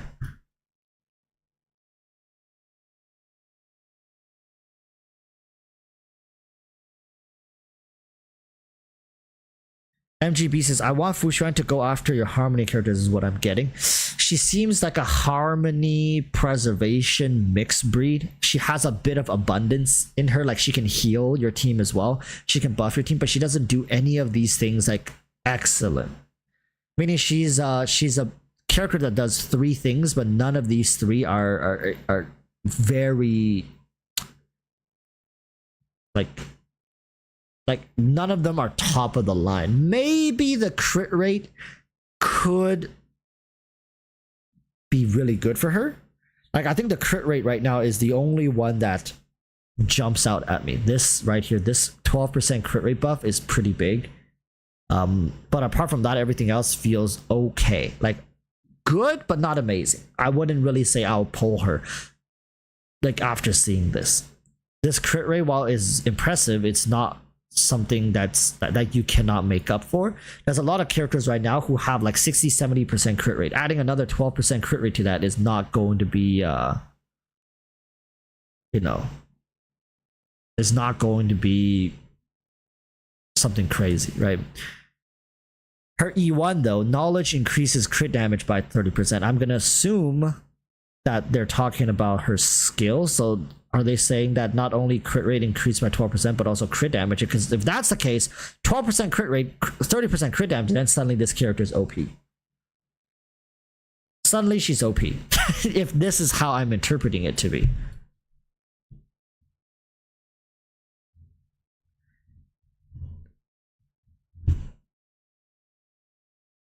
MGB is asking, did you guys like the new update? The story mission was really cool. I've been saving it because just in case next patch they don't have story quests.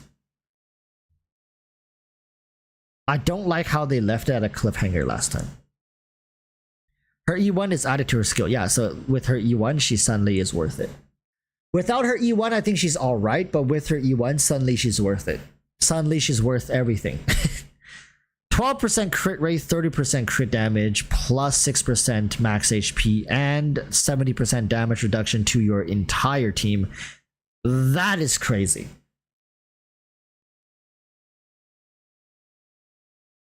That is crazy. But I'm not pulling E1 for her. No way. I'm saving everything for links.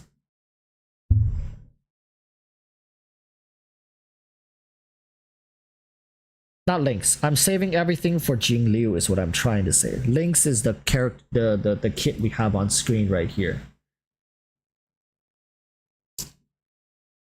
This is Lynx's kit. I made a video about Lynx as well. I think she like Lynx is a staple. Like I think Lynx is gonna be a pretty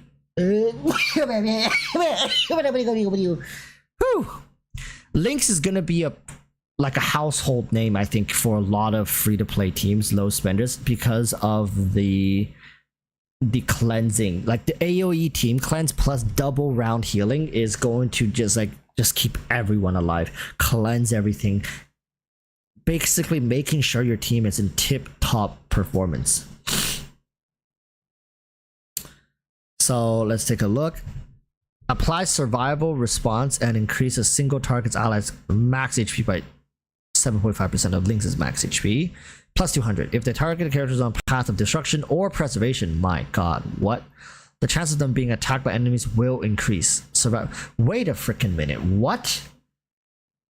I didn't even know about this. She has a built-in taunt? Restore the target's HP. Okay. So she can target taunt. So basically she's like the healer version of March 7. Kind of. Her skill heals, but it doesn't cleanse. March 7's shield cleanses. Imagine if this also had cleanse. That would be so OP. Her ultimate dispels one debuff from all allies and immediately restore HP equal to 13.5% of her max HP plus 360. When using Link skill, ultimate applies continuous healing to the target ally for 2 turns.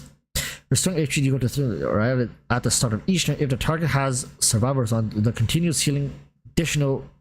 So basically, if you have this, right, her skill is already applied to it. So if you use your skill on somebody and then you use your ultimate, then they can give bonus healing and also cleanses. It's gonna be really, really good. Technique is after Lynx uses her skill. At the start of the next battle, all allies are granted the continuous healing effect from her talent. Okay, that's not bad, but not amazing. Extend the duration of the continuous healing caused by talent for 1 turn. But doesn't extend survival response. This is the one I really want to extend. For Clara, right? For someone like Jeopard. But like, why would you even play a healer with... I don't get why preservation. So they're basically forcing us. Are they forcing us to play? No, but the thing is, look, that's, in my opinion, that's anti-synergy. Because, like with Fu Xuan at least, because Fu Xuan wants your team to get hit, no? Fu Xuan reduces all damage taken for your team and then shares the damage they get taken. So Fu Xuan ideally wants your team to get hit so she can reduce the damage and take the damage to it for herself. But if you make Fu Xuan the target, it kind of, like, it's pointless. Like, a whole part of Fu Xuan's kit becomes useless. Is it not? I don't get it. Like, why would you want Fu Xuan to take the hit? Shouldn't you want your... Doesn't Fu Xuan want your team to take the hit?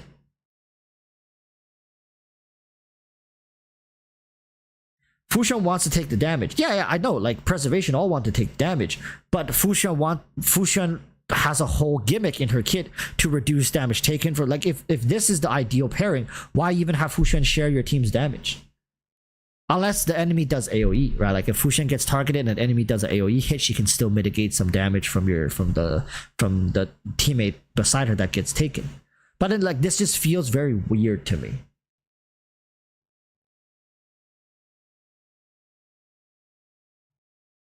Like, I think the destruction is really, really good, but I just don't see it. Like, I don't see Fu Xuan being like a top tier character. I don't see it. Like, remember when Silverwolf came out, what I said about Silverwolf being a top tier character and being like the staple for the meta? I don't see it for Fu Xuan. I think Fu Xuan's gonna be good, but she's not gonna be amazing.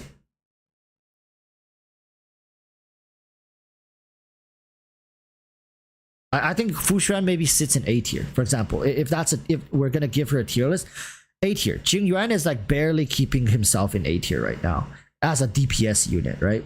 Like some would even put him below A tier nowadays, like A minus tier. It's weird because these characters are coming out and they're very good. A lot of these characters are very good. Hanabi, I'm still not sure. Is Hanabi going to dethrone Bronya, or they're gonna share, like, co-share the spot?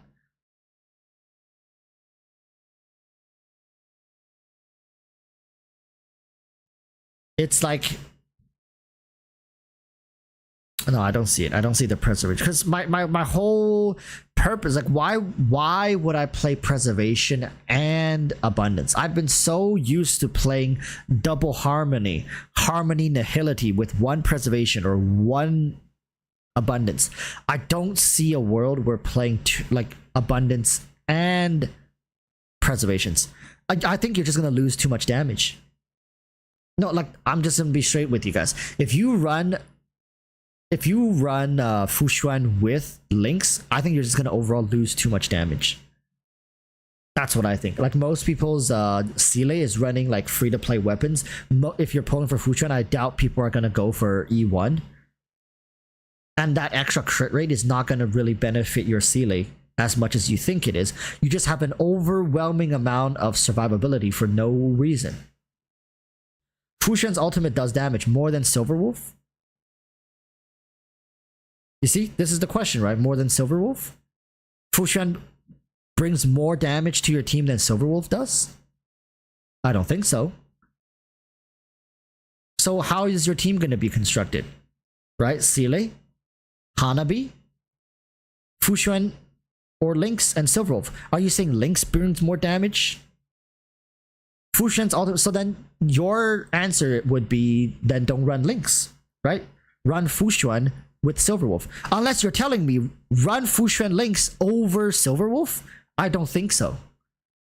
Then your whole mono quantum team falls apart without Silverwolf. Silverwolf is like the crutch of the mono quantum team. And once Hanabi comes out, what are you gonna do? While Fu Xuan's ultimate does AoE damage, remember, don't forget the star of the show here. It's your Seele. Seele is your star of the show. Don't hyper focus so much on a support's capability to do damage and forget about needing to buff your hyper carry. Seele is a very staple hyper carry. If you forget about your hyper carry and her need to have the best damage dealing environment, you end up with a very lackluster. Your Seele is not going to have enough to pump through the enemies, neither is your Fu Xuan. And everybody now just sit here twiddling their thumbs being like, okay, what are we going to do now? Joel says Quantum got too many good characters to choose from. And they should, because I think Quantum and Imaginary have to have strong characters because there's just less overall weakness enemies to these elements.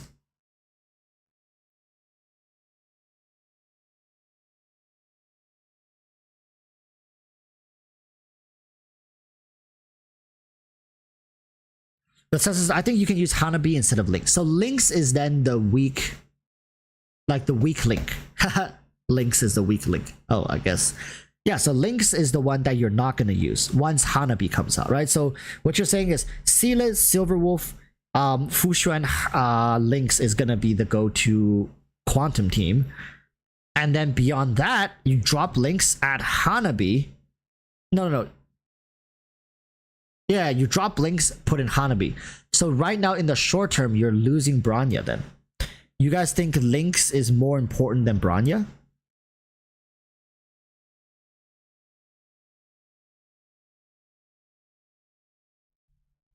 Because remember, even right now, people are able to crush through Memory of Chaos with just Seele. Seele with Bronya, with Silverwolf, plus a flex healer or preservation can already crush through Memory of Chaos. And that's a large part due to Bronya giving Seele like additional turns.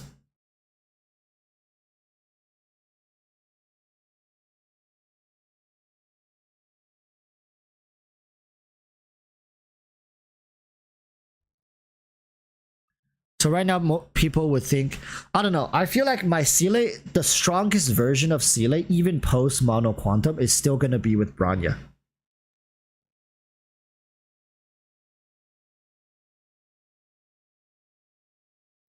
I honestly feel like the best in slot Seele team is still gonna be Seele, Bronya, Silver Wolf, plus a flex healer or preservation, like a sustain unit.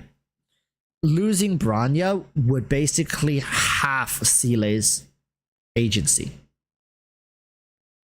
How many free-to-play Seele actually has the damage to one cycle? Very few, if any. So having Bronya, having that additional turn for Seele, basically gives you a second chance. The first turn you go, soften them up, second chance for execution, Resurgent gives you a huge buff, and then you continue to execute, right? And also, don't forget, the extra turns that Seele gets from Bronya is huge for her energy regen. You're losing Bronya in terms of damage buffing, right? You still keep... And remember, right now, Seele only can crush the content because Bronya's damage buffing, plus additional turn, plus energy generation due to additional turn, plus Silver Wolf's defense shred, plus Silver Wolf's additional weakness, plus Silver Wolf's normal attack applying additional debuffs. That's how the free-to-play Silver Wolf can right now crush through the content. You remove Bronya from the equation, your Seele is moving half as much. In turn, you bring in 2 survivor. Like, I don't think many people struggle with... Like, I think there's much more people struggling with dealing enough damage than survivor. I mean, that's just me. That's just me. I think if you build your supports high enough, one what's her name? One free-to-play Natasha is able to keep your team alive, even in Memory of Chaos. I've seen it. I've seen people run it. I've seen her keep the team alive, because your goal in Memory of Chaos is not to stall out the fight for as long as possible. Your goal is to get in, get out as fast as possible. You want to kill the enemies in as little of a turn order as you humanly can. And what's going to help you accomplish that is not more healing, more sustainability. Like, it's going to be more damage.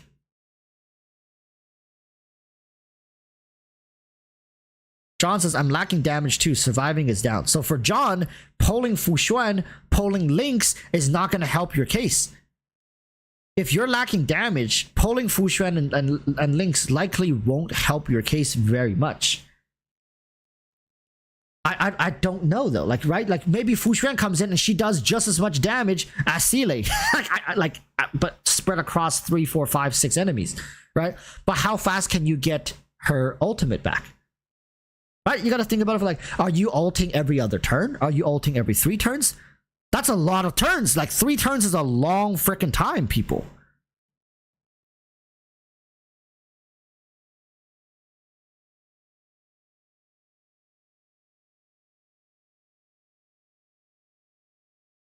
Marcus, like, there's no timer in this game, right? Yeah, there's no timer, but there's turns. All they time you are turns. If you take too many turns, then you're gonna miss out on the rewards. And of course, nobody really should be caring about, like, oh, I have to full clear MOC. You don't have to care about that. But what I'm saying is, if you want to see progress, if you want to see yourself working towards an end goal, you should pay more attention to what you're putting your resources into and whether or not it's actually benefiting you in the long run. There's some people in chat right now that absolutely need Fu Xuan, right? You need Fu Xuan's help to clear MOC. There are people in chat who could do without Fu Xuan, who needs Hanabi. Right? Let's say if you guys don't have Bronya, Hanabi is like your go-to. Hanabi wins over everything. Like, fuck Fu Xuan, fuck screw Lynx. You gotta skip everything to get Hanabi, because getting that additional, like, turn order, like boosting Seele's turn order and buffing her, is going to be invaluable to her success. Like, if you don't have Bronya right now, don't even think about Fu Xuan and Lynx. Just go for Hanabi, unless you can guarantee you get Fu Xuan, Lynx, and also Hanabi. And even then, between Fu Xuan and Lynx, I would really urge you just to choose one. If you can, Fu Xuan is obviously the better choice over Lynx, but if you cannot guarantee Fu Xuan and you already got, like, Lynx twice or 3 times, so you got an E2 Lynx, right now I'm assuming they're going to be on the same banner, maybe just take the W and walk away with the Lynx and then go get Hanabi, right? So then you run Seele, Hanabi, Lynx, and Silverwolf, that's a strong team. Don't get me wrong, like, I'm not a huge fan of Mono Quantum, but that's a strong ass team.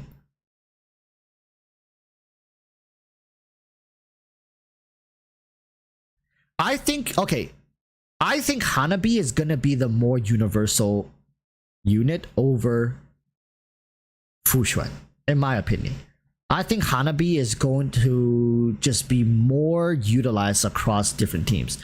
Because right now, Fushuan feels like she's trying to do too much. The only case I can make for Fushuan is if you get E1 Fushuan. If you get E1 Fushuan, 12% crit rate with 30% crit damage, and it's a 3-turn buff, plus 12% damage reduction, plus max HP bonus, and a little bit of healing. That's good enough for me.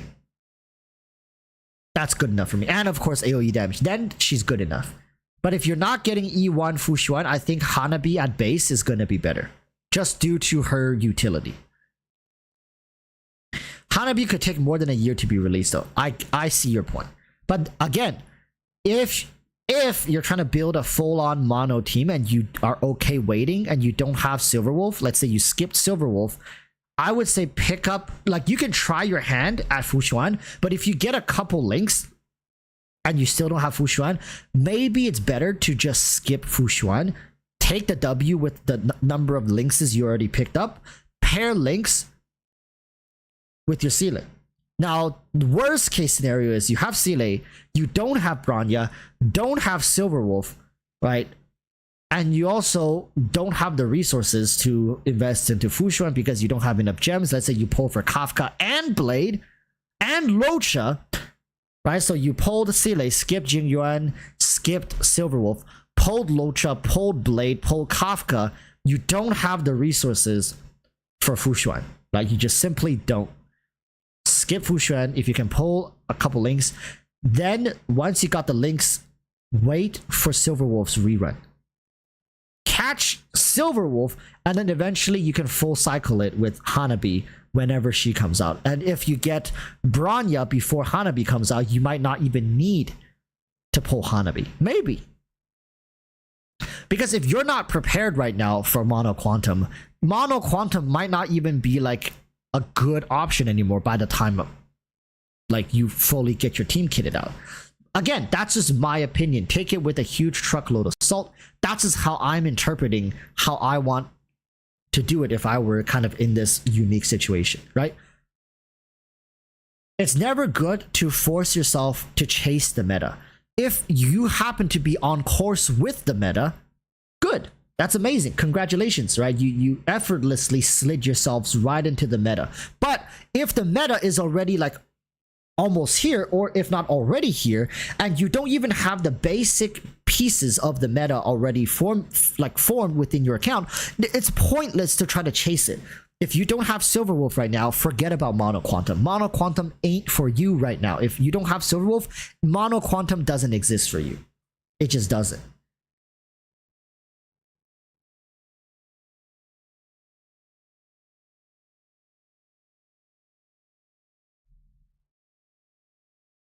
Redco says Fushuan is excellent for squishy units like Tingyun. I can see Fushuan working well if you hyper invest into her, right? Let's say if you're I think Fushuan can look.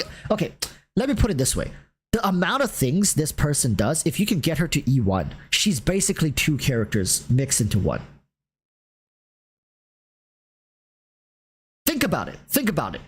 She's a harmony, preservation, abundance. But I'm going to mix preservation and abundance into one character because they essentially do the same thing. If you can get her to E1, so basically skip the next character you want and fully invest it into Fushuan, she's going to be insane, right?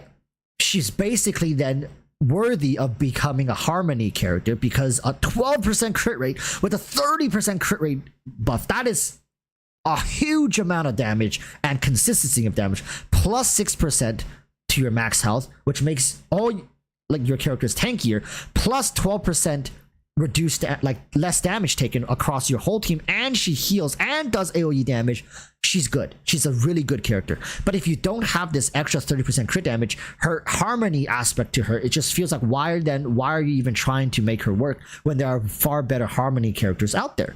So don't tunnel vision yourself into a character. You have to be very, very clear on thinking and understanding, what do I want from this character? If I want her to serve as XYZ role in my team, then I need to make sure she has the tools needed to succeed. But as a checker C2, she becomes Bailu. But then, like, if we look at her E2, then it becomes 2 whale territory. When Matrix of Preservation is active, while any team member is struck by a killing blow, all allies who were struck by a killing blow during this action will not be knocked down, and 70% of their match is immediately restored. This can trigger 1 time per battle. Like, yeah, like her E2 is a direct power creep to Bailu, but honestly, I don't think you need this. This is not necessary. If your team with this, like with 6% extra max HP plus like 12% all damage reduction, if with these buffs, if your team is still dying, it's not Fu Xuan's job to revive them. You know what I'm saying? Like at that point, it's just redo the run, because your team should not be dying like that. You know what I'm saying? If you're building them well, if you're investing into the characters like you need to, the buffs that she is offering plus the healing, right? Plus 70% of the damage taken is redirected to her. Your team should not be dying. So this Eidolon looks good on paper, but you should not be using it, is what I'm saying. What about her light cone? Is it worth to get? Is this her light cone? Superimpose, right? This is her light cone, right? Increase the wearer's max HP, increase the max of the wearer's increase the max of the wearer's allies equal to 9% of damage. When entering battle, restore HP to all life up to 80% of their respective HP difference between characters' max HP and currently, as well as increases the effect of that. Now, I don't think so. I think they are great free-to-play light cones. If all it's doing right now is basically buffing your max HP, I think they are good enough free to play. Like, this is the thing I've noticed about these characters. There's just a ton of good free to play light cones.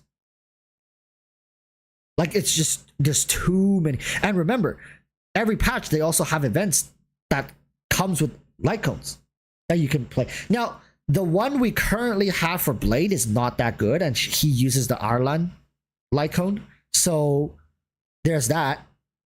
But as long as you have a couple light cones chilling on the side, I'm sure you'll find something good for her. I don't think this like if this light cone gives additional crit damage to your team, then then it'd be really good. If it gives like additional damage reduction for your team, I would say it's good. But these effects right here, like sure, like healing, like come on now, like really, are we gonna really need the healing? I'm sure there's enough to. I can see this becoming good if you only run her by herself, meaning like she has to heal your team and shield your team. Then maybe this light cone has more value. But if you want to mix and match her in different team comps, maybe sometimes she'll have a healer with her, and suddenly this loses a lot of value. Don't you guys think so? Right? But if she's the sole sustainer on the team, I think there's a more merit to this light cone. That's not Fu Xuan's signature light cone. Oh. Oh. Yeah, it's just like if this is her signature light cone, it does feel a little underwhelming because it's just buffing a bunch of her max HP, right? What is her signature light cone? What does it do? Does it buff crit rate, crit damage? More damage reduction? That would be really nice to have. I would say that would be worthwhile if you're gonna go for the character. But if you ask me between her light cone or her E1, I would choose her E1.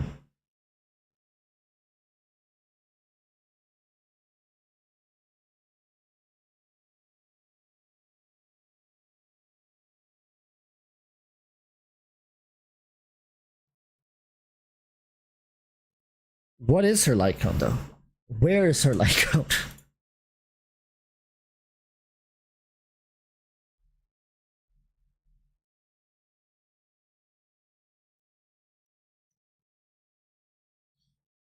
Bop, bop, bop, bop. Bop, bop, bop, bop.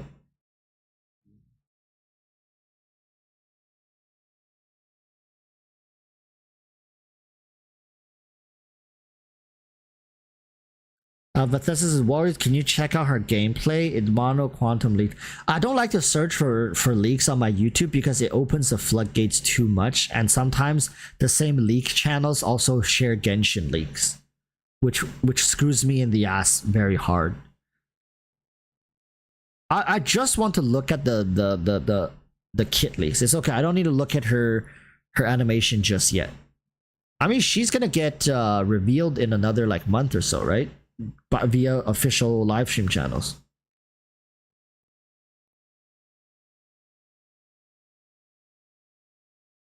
I don't know if Wars wanted it because he could get banned for showing leaked info.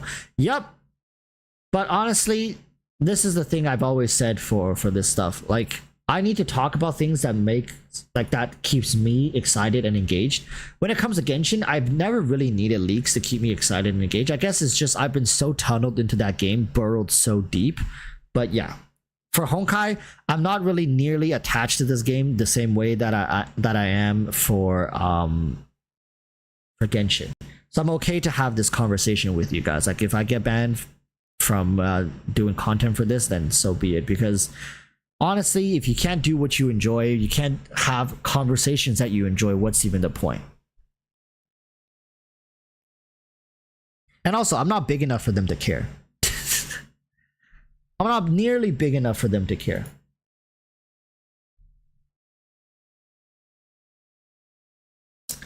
If I have like 3,000-4,000 viewers and all my viewers are like spamming my clips of me showing leaks everywhere, be like, look, the new leaks are out, yeah, then maybe they'll care. But also, since I'm not the one spreading the leaks and starting the leaks, it's very difficult for them to go after everybody who talks about leaks once they've already started spreading, right? So if they're gonna do damage control, they would have done damage control ages ago. And again, I've seen how Hoyoverse deals with leakers and stuff. They don't care. As long as I don't go out of my way to leak everything and do harmful leaks, if it's just character kits, trust me, Hoyoverse doesn't give a damn.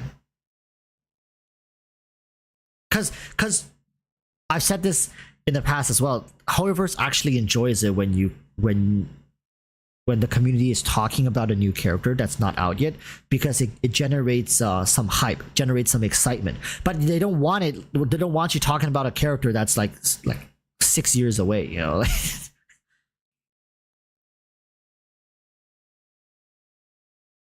They need to put self-modeling resin in Genshin. They won't do that. They won't do anything of the sort. Genshin Impact is gonna stay like exactly how it is until they lose like 30 to 40% of their revenue. Mark my words. Nothing is changing about Genshin until they start losing money. They'll ride it to the end.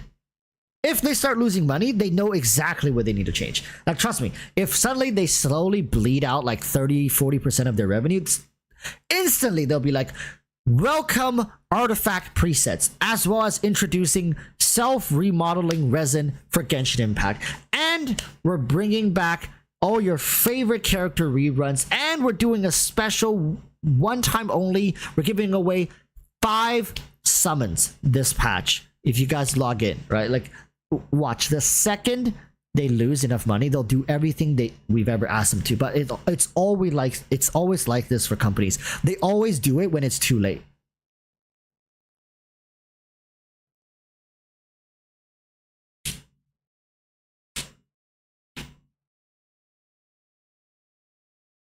Rico says, I sent you the like code on Discord. Let's see.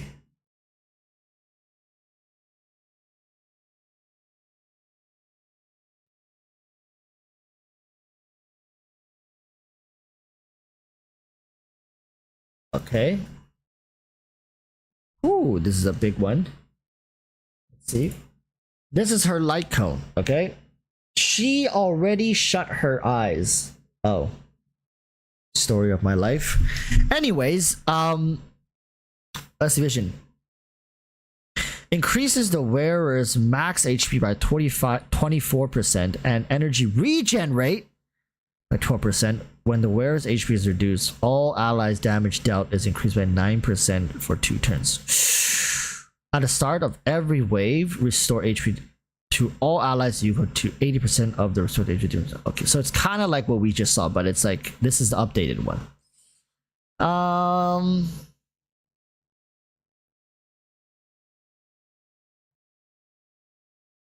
Mm,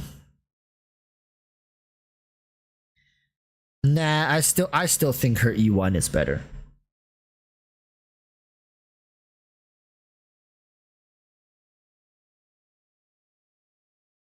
Blade main says that Warriors don't be like Majestic when you talk about leaks to get views. This is the thing, right? Like, I don't really make a bunch of leak videos. I still enjoy talking about other subject matters, but on live streams, I'm okay taking a good at leaks. But as you'll see, I don't really make them into videos because, like I don't want my channel to have a bunch of people who want to see the leaks coming in. I really enjoy what we have right now. I really enjoy what we got going on. About 100 or so people every live stream, we can have a conversation, and it's not going so fast that I skip a bunch of people. Yes, I do skip people, but it's because sometimes the conversation just derails and I go on tangents. But I really enjoy what we got going on. I don't want to attract that community of people. So I'm gonna keep this kind of conversation mostly on live streams, and videos will still just be interesting topics I want to talk about.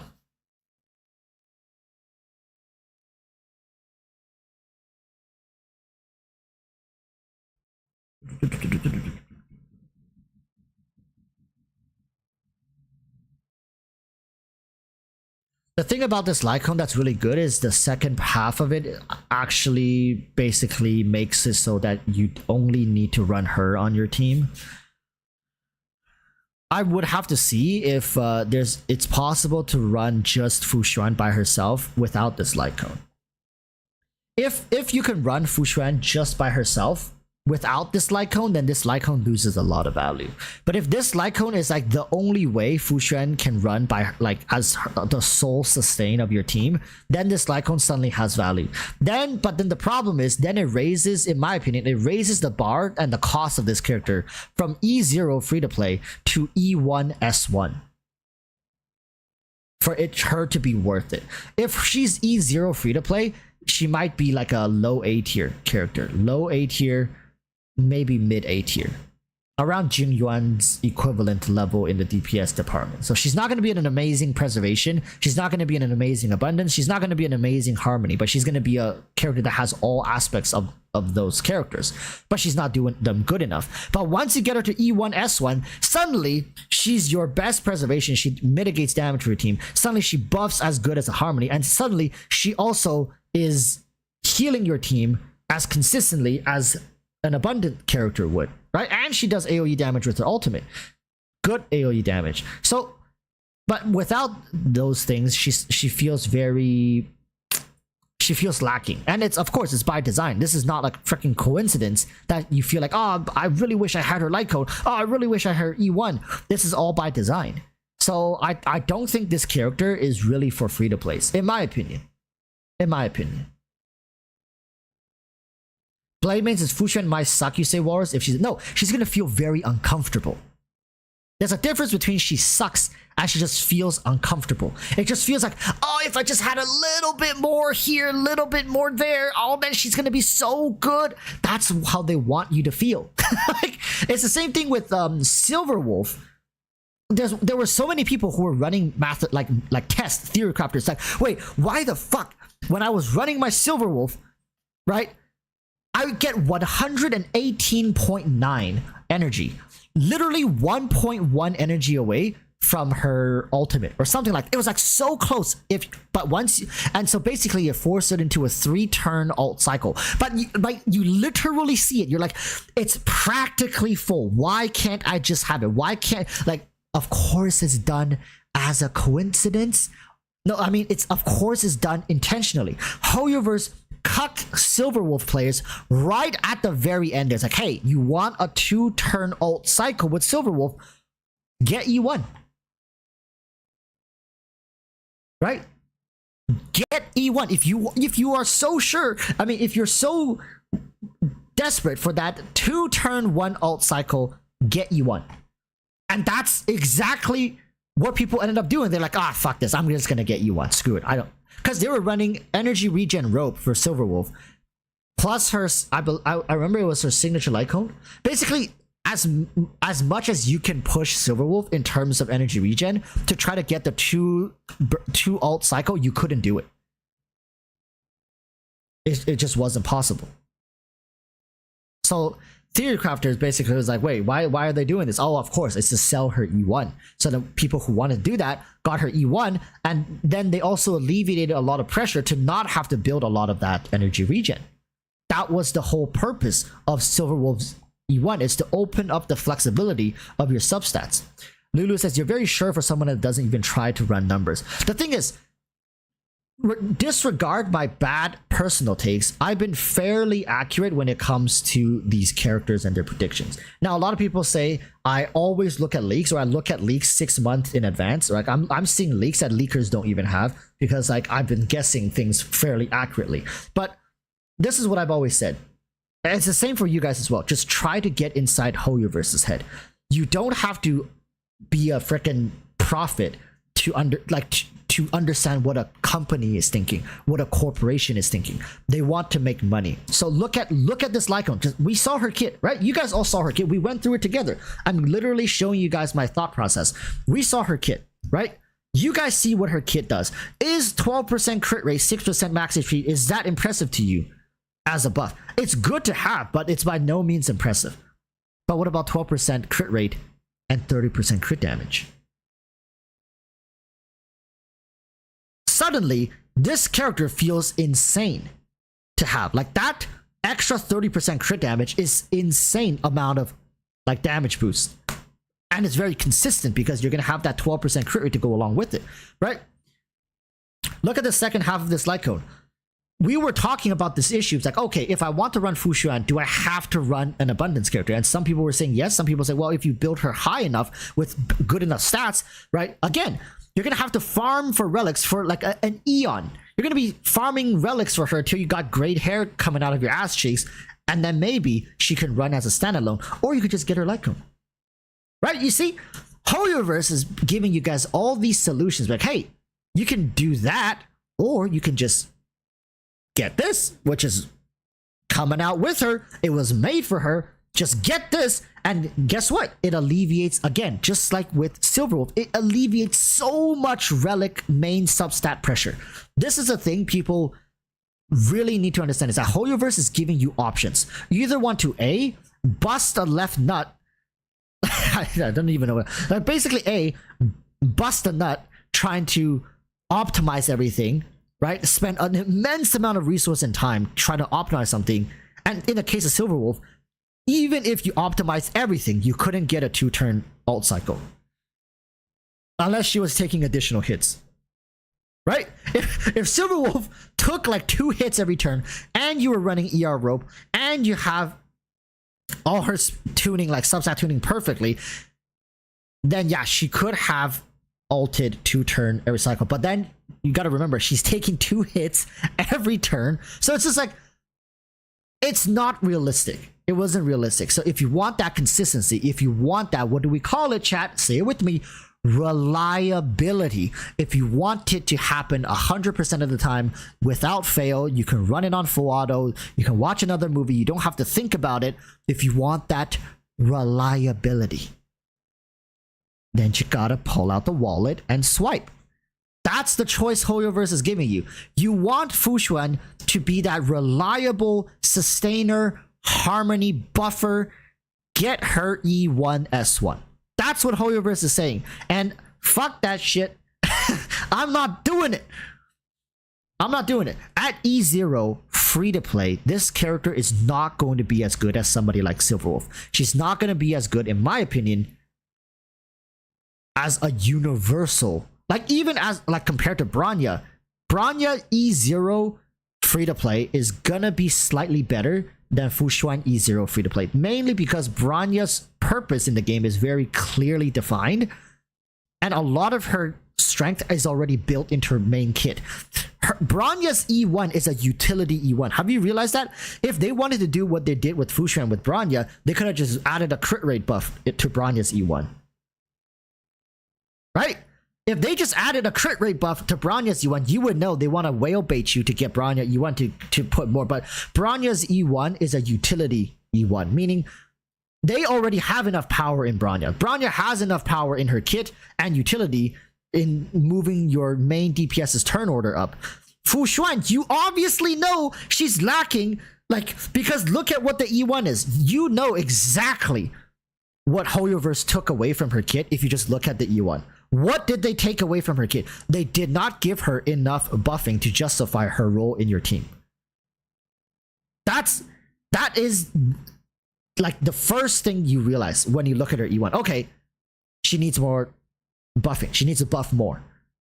You see, Hoyoverse already took this shit out of her kit to sell it back to you in her E1.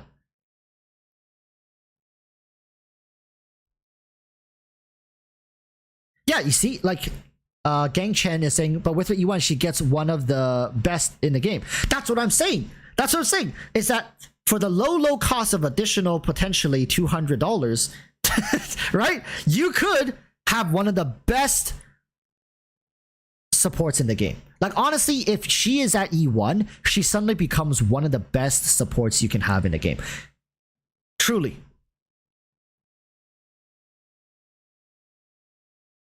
So it's like, it's your choice. That's what I was saying. If you want to commit to Fu Xuan, I honestly would suggest you guys just skip the next banner. Just whatever character you planned on getting next, forget about them and get Fu Xuan E1. You won't regret it.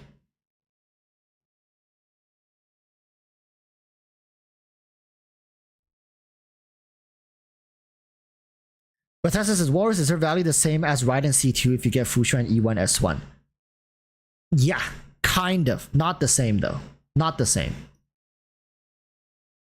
Because what Raiden C2 did for Raiden was it changed her role. But the role of Fu Xuan is still the same. It's just she is much more effective in her role. Right? That's the difference.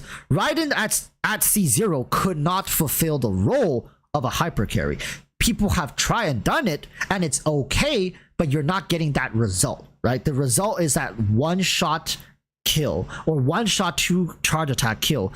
Sure, C0 Raiden was able to play as a hyper carry, but you guys could obviously see the difference. There were other hyper carries that put her to shame at C0, right? So it's like, but once Raiden hit C2, suddenly that she just flipped a switch and she suddenly became like the hyper carry. So Fu Xuan doesn't have that transformative change. It's just that her overall effectiveness raises an entire tier. Quite the whale bait, in my honest opinion. I think Silverwolf has most of her core kit built into her kit. Meaning, like, what makes her special is already there at E0. What makes Fu Xuan special is broken up into E1 and a little bit into her light cone. I wouldn't say her light cone is as necessary, in my opinion, as her E1. I think her E1 is much more important to having her feel comfortable to play in your teams. That's just my opinion. Maybe theory crafters, after crunching the number, they'll say her light cone is more important. Like, maybe they'll say, like, her light cone makes her basically never need another healer and is able to sustain your team. That's more important than having the additional crit damage set.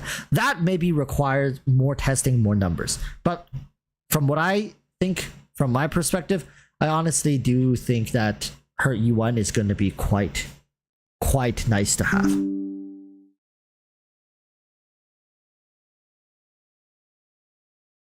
So yeah, like Lulu says, her E1 is extra outside of her main role. Her light cone reinforces her intended use. Exactly, right? So Lulu basically is saying the light cone basically allows her to stay as a solid foundation in your team, whereas the Eidolon is the additional fluff that is not necessary. But in my opinion, if you're gonna get her E0 S1, I'd rather just use another character altogether. Then, because think about it, you're pulling for a new character and you're pulling for a light cone, whereas there's other characters in the game that can fulfill these roles just fine. If you want a solid preservation that doesn't need another healer, if you have Jeopard works. If you just want a healer, Natasha can work. Natasha has cleanse as well, right? Which she doesn't buff your team, but she has the additional cleanse, and she's a 4-star free-to-play unit essentially. And if you want another more dedicated healer, if you have Bailu can revive, right? She doesn't revive until her E2. Bailu doesn't buff your team and doesn't share damage, but Bailu's healing has been enough. So you see, my point here is that don't get blindsided by a new character just because they got all this new mumbo jumbo in their kit and be like, oh my god, it's like so OP. You you got to really take a hard look at what you're doing. Like, let's say this conversation, you lose a lot of value in Fushuan if you don't even have Silverwolf. Because Fushuan, a lot of people are trying to pull Fushuan links with Silverwolf to make a mono quantum team. So then this whole thing breaks apart if you're like, what are we doing here? Like we can't even make a mono quantum team, so I'm going to force myself pulling a Fushuan at E0 like with S1 when there are future characters that could come that maybe I can get more value out of, as opposed to forcing a preservation unit who is lacking in the harmony department but who's also trying to be a harmony character, who also is lacking in abundance department, which forces me to get her light cone. There's too much. Like when you are saying a character feels good once you get her light cone or her E1, this is already not a character that is designed for free to plays. Right? Am I fair to say that? If her Eidolon and her light cone suddenly creeps into the conversation, what are we even talking about here? Like, are we still talking about a character that's worthwhile for most people to get? Or only people who fits these requirements should even consider it? Remember, Fushuan is also a banger character with great fan base. And what do they tend to do with these characters? Think of Scaramouche, think of Sino. A lot of these characters, they're good characters. Don't get me wrong, they're good characters, but they're a little more whale baity than usual because Hoyoverse knows they've already sold this character. This character is sold, right? They now just need to make you just leverage that hype and excitement to get you to swipe a little bit more, get you to put in a little more. And maybe you will. Maybe you're like, you know what, for Fushuan, I'll pull her E1. I'll pull her weapon because I'm skipping the next 3 characters for Fushuan. Maybe that's the result Hoyoverse wants. But what I'm saying is her E0 free-to-play usefulness just doesn't feel like it's, she misses the mark to be like a top-tier priority. My opinion, take it with a grain of salt.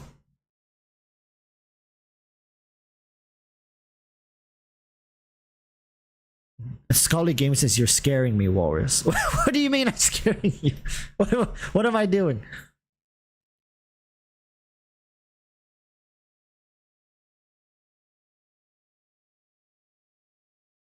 Bethesda says, you can't do all of that with any of them, though. I think you underestimate her role consolidation, but we don't need role consolidation yet. And I think there will be future characters that role consolidate may be a little bit better. Right now, Honkai Star Rail doesn't need role consolidation. They need more defined, more clearly defined, dedicated role units, role characters.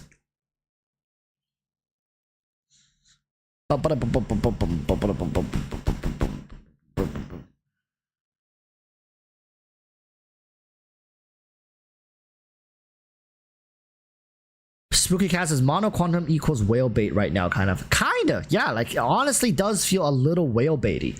Seele right now is already top tier without mono quantum. Why do we need to force mono quantum onto her? This is what I don't get. Is mono quantum gonna be better than Seele's current best in slot? I don't think so, because Seele's strength right now is already leveraging Silverwolf to apply the additional defense shred or weakness if needed, and the Branya's additional accelerated turns. And she's insanely broken.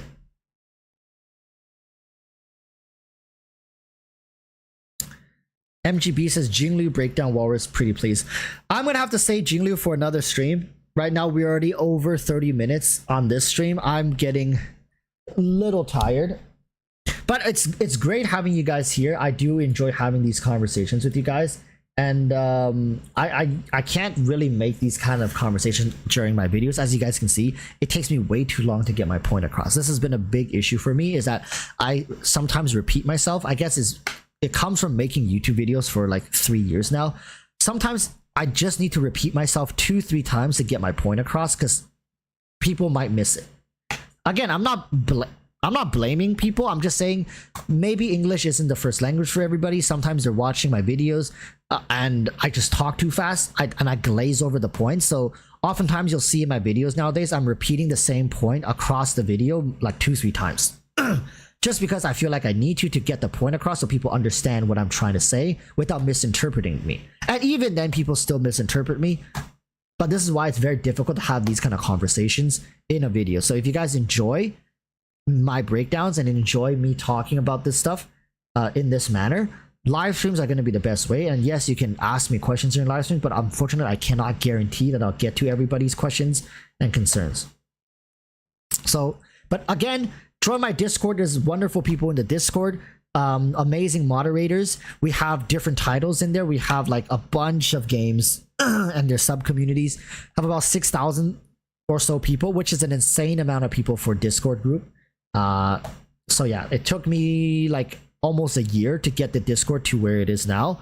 I'm not very active in it, just because I'm not very active outside of YouTube regardless, because all my free time I'm already putting it into YouTube, so I don't have much more free time. And also I have to play the games, right? I have to consume the content. Let's see what the news is, play the game, like have a video idea, record it, edit it, and upload it. I don't have an editor, so a lot of my free time is spent doing this. I just don't have time to sit and chill and mingle with my Discord group. But it's a great source of information, and it has some amazing people there. So have questions, you can also discuss them in there. I don't directly ban the conversation of leaks. There are leak channels, although they're titled a little different. MGB says, we love you, Warriors. You're creating a great community. I would love to think so, and thank you for saying that. But this is gonna be it for this live stream. Lightning MCK says, we also had the break and the whole voice change bit. Yeah, so that probably took up around 30 minutes. This is why it took me so much longer. I want to also be able to look at some people's accounts, but probably gonna have to wait towards the middle to end of patch 3.8 for Genshin. There's quite a lot of news going on for Honkai Star Rail right now. I'll have to talk about that and this and whatnot. But yeah, let me maybe sign off with my digital voice. Nah, I'm kidding. I've terrorized you guys enough. But be careful. Next time when the live streams start, it might be a little cute waifu character greeting you guys instead of the good old walrus.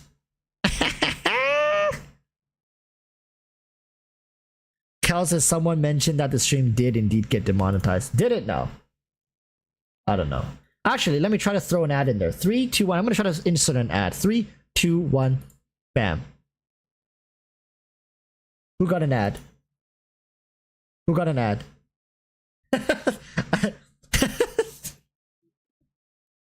Warpaint got an ad. Hey, who said it was demonetized? Ad blocker. But yeah, I never insert ad manually for my live stream. I think it's kind of cringe. Like, I have the means to do it, I just never do it.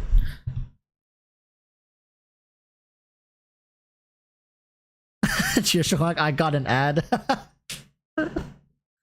I'll wait until the people who got an ad comes back. I'll wait for them to come back.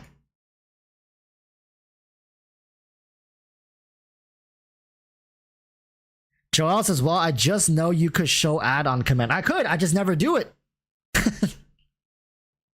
Ads and lives, yeah. Twitch basically enforced their streamers to have to run ads. YouTube doesn't have these policies. I never run ads. You guys know this. You guys been watching my live stream for so long. I never manually run ads. I think it really ruins the flow of the conversation. Maybe I should have ran an ad when I went to the Dookie chambers. YouTube adds an ad every 20-ish minutes, but you can skip them. Oh, okay, so YouTube does it for me. No, like, thank God I didn't do it, or else people be watching every 5 minutes run an ad. That's crazy. But welcome back to the people who got an ad. Just testing the feature, still monetized. Thank you guys so much for watching. I'm gonna be heading out. I'm probably gonna go lay down or get a drink of water. It still hurts thinking about the Clara relic we got today, but regardless, I'll see you guys next. Oh, tomorrow I'm watching Oppenheimer. You guys go check out Oppenheimer, check out Barbie. These are like 2 movies that came out yesterday. Go check them out. Gonna go watch Oppenheimer tomorrow at noon. So we'll see how that goes. I'll be here back next Wednesday. In between, I have some videos. Make sure to check out on that. Oh, we also have Sakurako has sent me some boxes. I'm gonna be making a sponsor for that. get excited because Sakurako is just amazing. I've been having them every month for the past like 7 months. Superb. Yeah. Oh yeah, turn the poll off. Completely forgot. Do you enjoy grinding artifacts? No. 68%. Oh, almost 69. Bye bye. Bye bye.